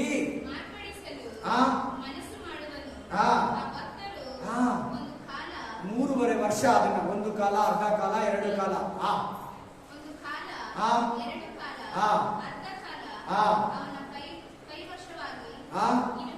ಇರುವರು. ಆಮೇಲೆ ನ್ಯಾಯಸಭೆಯು ಕೂತು ಇವ್ನು ಹೆಂಗೆ ದೇವರಾಗ್ತಾನೆ, ಇವ್ನು ಹೆಂಗೆ ಕ್ರೈಸ್ಟ್ ಆಗ್ತಾನೆ, ಅಂದಿ ತಂದು ಕೂತಿದ್ದಾನೆ, ನಾನೇ ದೇವರಂತಾನೆ, ಅಲ್ಲೆಲ್ಲೂಯಾ ಆಮೇಲೆ ಅಂತ ಕೂಡ್ಬಿಟ್ಟು ಇಸ್ರಾಯೇಲರು ಅವನಿಗೆ ವಿರುದ್ಧವಾಗಿ ತಿರುಗಿ ಬಿದ್ದು ಅವನನ್ನು ಆಚೆ ಓಡಿಸ್ತಾರೆ. ಓದಮ್ಮ, ಅವನ ಪವರ್ ಅನ್ನು ಏನ್ ಮಾಡ್ಬಿಡ್ತಾರಂತೆ? ನಿಮ್ಗೆ ಸಪೋರ್ಟ್ ಮಾಡಲ್ಲ, ಅದೇನೋ ನೀನು ದೇವರು ಅನ್ಕೊಂಡಿದ್ದೆ, ಅವನು ಮನುಷ್ಯ ಅನ್ಕೊಂಡಿದ್ದೆ, ನೀನು ಜೀಸಸ್ ಅನ್ಕೊಂಡಿದ್ದೆ ಅಂತ ಹೇಳಿ 10 ಅರಸುಗಳು ಅವನಿಗೆ ಪವರ್ ನಾವು ಇನ್ಮೇಲೆ ಕೊಡಲ್ಲ ಅಂತ ಹೇಳ್ಬಿಟ್ಟು ಕಿತ್ತಿ ಅವನನ್ನ ತೀರಾ ಏನಾಗ್ತಾ ಇದ್ದಾನೆ ಇಲ್ಲಿ ಕೂಡ ಆಂಟಿ ಕ್ರೈಸ್ತು ಧ್ವಂಸ. ಇನ್ನೊಂದು ವಾಕ್ಯಕ್ಕೆ ಬನ್ನಿ. Price the lord. 2 ಥೆಸಲೋನಿಕೆ 2:8. 2 ಥೆಸಲೋನಿಕೆ 2:8. ಬೇಗ ಫಾಸ್ಟ್ ಆಗೋದು. ಕೂಡಲೇ ಯಾರು? ಆಂಟಿ ಕ್ರೈಸ್ಟ್, ಕ್ರಿಸ್ತು ವಿರೋಧಿ. ಯಾಕೆ ಸಣ್ಣಗಾಗ್ಬಿಟ್ರಿ? ತಣ್ಣಗಾಗ್ಬಿಟ್ರಿ ಅಲ್ಲೆಲ್ಲ ಹೇಳಿ ಟೈಮ್ ಆಯ್ತಂತಣ್ಣ, 5 ನಿಮಿಷದಲ್ಲಿ ಮುಗಿಸ್ತೀನಿ. ಅಧರ್ಮ ಸ್ವರೂಪನಂದ್ರೆ ಆಂಟಿ ಕ್ರೈಸ್ಟ್. ಬರ್ಕೊಳ್ಳಿ ಅಲ್ಲೆಲ್ಲ ಪೆನ್ಸಿಲ್ ಅಲ್ಲಿ. ಯೇಸು ಕರ್ತನು ತನ್ನ ಬಾಯಿಯ ಉಸಿರಿನಿಂದ ಕೊಲ್ಲುವನು, ತನ್ನ ಪ್ರತ್ಯಕ್ಷತೆಯ ಪ್ರಕಾಶದಿಂದ ಸಂಹರಿಸುವನು. ಏನ್ರಿಂದ ಕೊಲ್ಲೋದಂತೆ? ಏನ್ರಿಂದಂತೆ? ಕೈ ಕೂಡ ಎತ್ತವಂತೆ ಜೀಸಸ್ ಕ್ರೈಸ್ಟ್. ಆ ಕ್ರಿಸ್ತು ವಿರೋಧಿ ಮೇಲೆ, ಕ್ರಿಸ್ತು ವಿರೋಧಿ ಆತ್ಮದ ಮೇಲೆ, ಸುಳ್ಳು ಪ್ರವಾದಿಯ ಮೇಲೆ, ಅವನ ಹಿಂದ್ಗಡೆ ನಿಂತಿರೋ ಕೋಟ್ಯಾನುಕೋಟಿ ಸೈನ್ಯಗಳ ಮೇಲೆ, ಆರ್ಮಿ ಮೇಲೆ ಕೈ ಕೂಡ ಎತ್ತವಂತೆ. ಏನ್ರಲ್ಲಿ ಕೊಲ್ತಾನಂತೆ? ಬಾಯಿ ಉಸಿರಂದ್ರೆ ಯಾರು ಹೇಳಿ ನೋಡೋಣ? ನೀನೇ. ಇದೆಲ್ಲ ನೀನೇ. ಆ ಉಸಿರು, ಬಾಯಿ ಉಸಿರಿನಿಂದ ಅವನನ್ನ ಕೊಂದು ಬಿಡ್ತಾನೆ. ಯುದ್ಧ ಇದೆಯಾ ಇಲ್ವಾ? ಇಲ್ಲಿ ಬೇಗ ಹೇಳಿ. ಯುದ್ಧ ಇದೆ ಅಂತ ಹೇಳಿ ಬ್ರದರ್, ಯುದ್ಧ ಇದೆ ಅಂತ ಹೇಳಿ. ವಾಕ್ಯದಲ್ಲಿ ಯುದ್ಧ ಇದೆ ಬ್ರದರ್ ಅಂತ ಹೇಳಿ. ಬಾಯಿ ಉಸಿರಿನಿಂದ ಏನ್ ಮಾಡ್ತಾನಂತೆ? ಕರ್ತನ ಕರ್ತನು, ರಾಜನ ರಾಜನು, ದೇವಾದಿ ದೇವನು ಆರ್ಮೆಗದನ್ ಯುದ್ಧದಲ್ಲಿ ಆಂಟಿ ಕ್ರೈಸ್ಟ್ ಹಿಂಬಾಲಕರನ್ನ ಬಾಯಿ ಬುಸ್ಸಿನಿಂದ ಕೊಂದು ಬಿಡ್ತಾನಂತ. ಕಂಪ್ಲೀಟ್ ಆಯ್ತಮ್ಮ ವಾಕ್ಯ? ಕಂಪ್ಲೀಟ್ ಆಯ್ತಾ? ಅಲ್ಲೆಲ್ಲೂಯಾ. ಹೋದಮ್ಮ, ಕಂಟಿನ್ಯೂ ಮಾಡಮ್ಮ. ಆ ಧರ್ಮ ಸ್ವರೂಪನು ಪ್ರತ್ಯಕ್ಷತೆಯು ಸೈತಾನನ ಮಾಟಕ್ಕೆ ಅನುಗುಣವಾಗಿ ಯೇಸು ಕ್ರಿಸ್ತನು ತಂದೆಯಾದ ದೇವರ ಮಹಿಮೆಯಲ್ಲಿ ಬಂದ. ಇವನು ಸೈತಾನನ ಮಹಿಮೆಯಲ್ಲಿ ಬರ್ತಾನಂತೆ. ಮಾಟಕ್ಕೆ ಮಾಟ ಅಂದ್ರೆ ಏನು? ಬ್ಲಾಕ್ ಮ್ಯಾಜಿಕ್, ಕೆಟ್ಟದ್ದು. ಮಾಟ ಅಂದ್ರೆ ಮೋಸ. ಮಾಟ ಅಂದ್ರೆ ಹೇಳಿ ಮೋಸ. ಮಾಟ ಅಂದ್ರೆ ಮೋಸಕ್ಕೆ ಅನುಗುಣವಾಗಿ ಬರ್ತಾನಂತೆ. ಅದು ಮೋಸಗೊಳಿಸುವ ಸಕಲ ವಿಧವಾದ ಮಹತ್ ಕಾರ್ಯ, ಸೂಚಕ ಕಾರ್ಯ, ಅದ್ಭುತ ಕಾರ್ಯ ಇವುಗಳಿಂದಲೂ ದುರ್ನೀತಿಯ ಎಲ್ಲಾ ವಂಚನೆಯಿಂದಲೂ ಕೂಡಿ ಹೇಗಿರ್ತಾನಂತೆ ಆಂಟಿ ಕ್ರೈಸ್ತ. ಬಹಳ ಮೋಸವಾಗಿರ್ತಾನಂತೆ. ದುರ್ನೀತಿ, ಕೆಟ್ಟದ್ದೇ ತುಂಬಿರ್ತಾನಂತೆ. ಹೊಲಸು, ಕುಚೋದ್ಯ, ಪ್ರೀತಿನೇ ಇರಲ್ಲ, ದಯೆ ಅನ್ನೋದೇ ಇರಲ್ಲ, ಕನಿಕರ ಅನ್ನೋದೇ ಇರಲ್ಲ, ಅವನೆಲ್ಲ ಅಯ್ಯೋ ಅನ್ನೋದೇ ಇರಲ್ಲ. ಎಲ್ಲಾ ಮನುಷ್ಯರಿಗಿಂತ ಮೋಸವಾಗಿರ್ತಾನೆ ಈ ಭೂಮಿಯಲ್ಲಿ ಹುಟ್ಟಿರೋ. ಅರ್ಥ ಆಯ್ತು ಇವಾಗ? ಆಮೇಲೆ ನಾಶನ ಮಾರ್ಗದಲ್ಲಿರುವವರಿಗೋಸ್ಕರ ಸಂಭವಿಸುವುದು ಅವರು ಸತ್ಯದ ಮೇಲೆ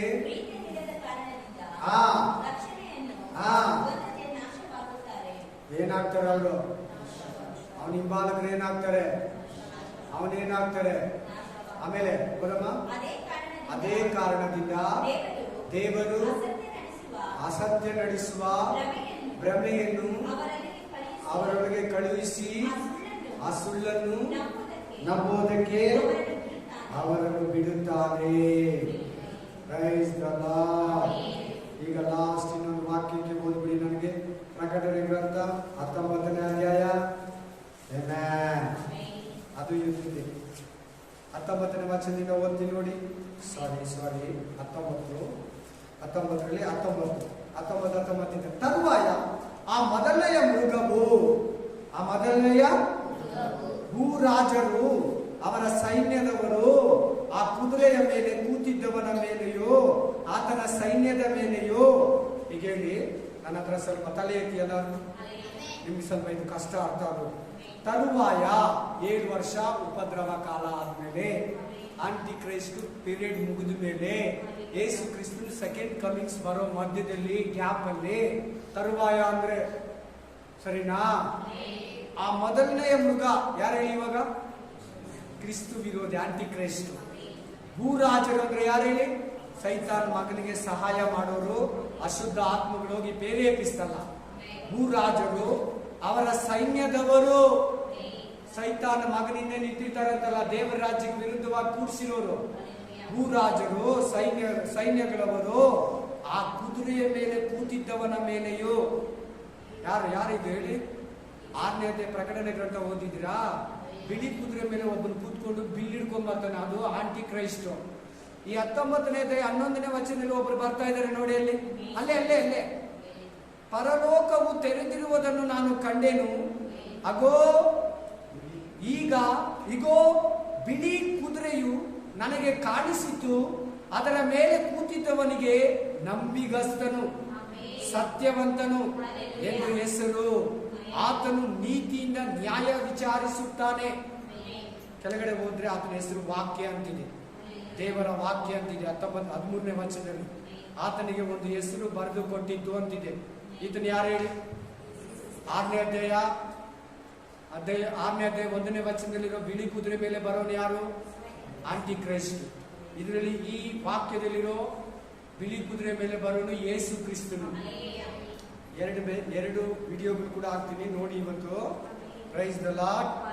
ಆಮೇಲೆ ಈಗ ಹೇಳಿ 19ನೇ ವಚನದಲ್ಲಿ ಆ ಕುದುರೆ ಮೇಲೆ ಕೂತಿದ್ದವನ ಮೇಲೆಯೂ ಯಾರು ಹೇಳಿ ಇವಾಗ? ಜೀಸಸ್ ಕ್ರೈಸ್ಟ್ ಅಲ್ಲಿ ಇದೆ ನೋಡಿ. ಆ ಕುದುರೆ ಮೇಲೆ ಕೂತಿದ್ದವನ ಮೇಲೆಯೂ ಆತನ ಸೈನ್ಯ. ಆತನ ಅಂದ್ರೆ ಯೇಸು ಕ್ರಿಸ್ತನ ಸೈನ್ಯ. ಯಾರು ಯೇಸು ಕ್ರಿಸ್ತನ ಸೈನ್ಯ? ನಾವುಗಳೇ ಪರಿಶುದ್ಧರು. ಕೆಳಗಡೆ ಇಳಿತೀರಿ, 7 ವರ್ಷ ಅಲ್ಲಿ ಇರ್ತೀವಿ, ಆಂಟಿ ಕ್ರೈಸ್ಟ್ ಪೀರಿಯಡ್ ಮುಗಿತೈತೆ, ಅದ್ರ ಜೊತೆಲಿ ಹಿಂದಕ್ಕೆ ಬರ್ತೀವಿ ನಾವು. ಕೆಳಗಡೆ ಭೂಮಿಗೆ ಬರ್ತೀವಿ 1000 ವರ್ಷ ಆಳ್ವಿಕೆ ಮಾಡಕ್ಕೆ. ಆತನ ಸೈನ್ಯದ ಮೇಲೆಯೂ ಯುದ್ಧ ಮಾಡುವುದಕ್ಕಾಗಿ ಕೂಡಿ ಬರುವುದನ್ನು ಕಂಡೆನು. ಯಾರು ಹೇಳ್ತಾರೆ ಈ ಮಾತು? ಯೋಹಾನ. ಯಾರು ಹೇಳ್ತಾರೆ ಈ ಗ್ರಂಥನ ಬರೆದಿರೋದು? ಅಲ್ಲಿ ಅವನೇ ಆಗ್ಲೇ ನೋಡ್ಬಿಟ್ಟ, ಅರ್ಮೆಗದನ್ ಯುದ್ಧ ಎಲ್ಲ ಕಂಪ್ಲೀಟ್ಲಿ ನೋಡ್ಬಿಟ್ಟ, ಜಯನ ನೋಡ್ಬಿಟ್ಟ, ಯೇಸು ಕ್ರಿಸ್ತನ ನೋಡ್ಬಿಟ್ಟ, ನಿನ್ನನ್ನು ನನ್ನನ್ನು ಕೂಡ ನೋಡ್ಬಿಟ್ಟಿದ್ದಾನೆ, ಸೈತಾನ ಮಗನ್ನು ನೋಡ್ಬಿಟ್ಟಿದ್ದಾನೆ ಅವನು. ಆಮೇಲೆ ಇವು ಯುದ್ಧ ಮಾಡುವುದಕ್ಕಾಗಿ ಕೂಡಿಕೊಂಡು ಬಂದಿರುವುದನ್ನು ಕಂಡೆನು. ಆಗ ಮೃಗವು ಯುದ್ಧದಲ್ಲಿ ಸೆರೆ ಸಿಕ್ಕಿತು. ಸೆರೆ ಅಂದ್ರೆ ಬೋನಲ್ಲಿ ಎತ್ತಾಕೊಂಡ ದೇಶ ಸ್ವಾಮಿ.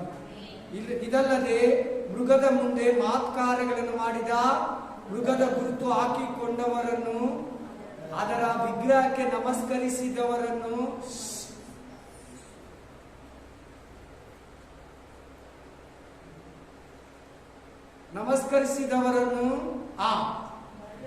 ಮರಳುಗೊಳಿಸಿದ ಆ ಸುಳ್ಳು ಪ್ರವಾದಿಯು ಅದರ ಜೊತೆಯಲ್ಲಿ ಸೆರೆ ಸಿಕ್ಕಿದ್ದನ್ನು ಇಬ್ಬರಿಗೂ ಜೀವಂತ ಸಹಿತವಾಗಿ ಗಂಧಕದಿಂದ ಉರಿಯುವ ಬೆಂಕಿಯ ಕೆರೆಯಲ್ಲಿ ಆ ಮಿಕ್ಕಾದವರು ಆ ಕುದುರೆ ಮೇಲೆ ಕೂತಿದ್ದವನ ಬಾಯಿಂದ ಬಂದ ಕತ್ತಿಯಿಂದ, ನೀನು ಯುದ್ಧಕ್ಕೆ ಸುಮ್ಮನೆ ಬಂದ ಅಲ್ಲಿ ನಿಂತಿರ್ತೀಯ.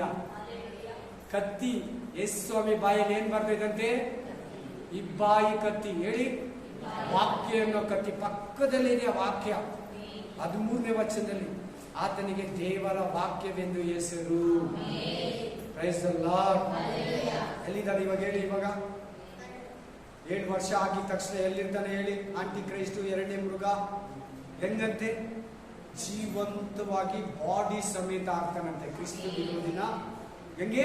ಮಿಗ್ದವರೆಲ್ಲ ಆತ್ಮದಲ್ಲಿ ಹೋಗಿ ಬೀಳ್ತಾರೆ, ಇವರಿಬ್ರು ಮಾತ್ರ ಬಾಡಿ ತಕೊಂಡೋಗಿ ಆಗ್ತಾರಂತೆ, ಬಾಡಿ ಸಮೇತ, ಆತ್ಮ ಸಮೇತ. Price the lord.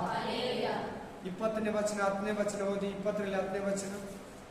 ಇದಲ್ಲದೆ ಅವರನ್ನು ಮರಳುಗೊಳಿಸಿದ ಸೈತಾನ, ಇವನಿರ್ತಾನಲ್ಲ ಭೂಮಿಯಲ್ಲಿ, ಸೈತಾನನು ಬೆಂಕಿ ಗಂಧಕಗಳು ಇರುವ ಕೆರೆಯಲ್ಲಿ ದೊಬ್ಬಲ್ಪಟ್ಟನು.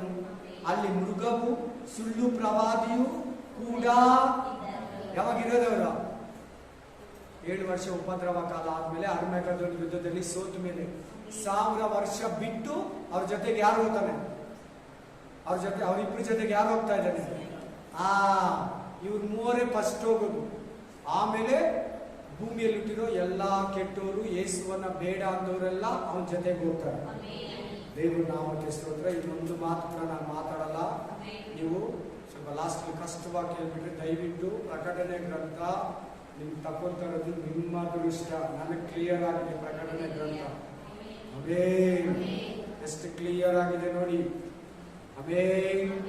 ನೋಡಿ, ಯೇಸು ಕ್ರಿಸ್ತನ ಜೊತೆಯಲ್ಲಿ ಇರ್ತೀವಿ ಯುದ್ಧದಲ್ಲಿ, ಸೈತಾನ್ ಹಿಂದ್ಗಡೆ ಇರ್ತೀವಿ. ಬೇಗ ಹೇಳು. ಈ ಕಡೆ ಸೈತಾನ ಇರ್ತಾನೆ ಅನ್ಕೊಳ್ಳಿ, ಈ ಕಡೆ ಜೀಸಸ್ ಇರ್ತಾರೆ. ಯಾರ ಜೊತೆ ನಿಂತಿರ್ತೀವಿ ಹೇಳು ಬೇಗ. ಇವಾಗ ಸೈತಾನ ಬಾಲ ಹಿಡಿಬೇಡ, ಯೇಸು ಕ್ರಿಸ್ತನ ಹಿಂದೆ ನಿಂತ್ಕೊ. ಆತನ ಸೈನ್ಯ ಅಂತಿದೆ. ಯಾರು? ನೀನೇ, ನಾನೇ. ಈ ಲೋಕನ ಜಯಿಸಿರೋ ನಾವೇ, ಪಾಪನ ಜಯಿಸಿರೋ ನಾವೇ. ಆತನ ಸೈನ್ಯ ಅಂದ್ರೆ ಯಾರು? ನೀನು, ನಾನೇ. ಆ ಕಾಲದಲ್ಲಿ ಯೇಸು ಕ್ರಿಸ್ತನ ಬರುವಾಗ ಜೊತೆಯಲ್ಲಿ ಬರ್ತೀವಿ. ಒಂದೇ ಮಾತು, ಒಂದೇ ನಿಮಿಷ ನಿಂತ್ಕೊಂಡು ಕೇಳಿದ ವಾಕ್ಯಕ್ಕೆ ಪ್ರೇ ಮಾಡಿ ನಿಮ್ಮ ಮನೆ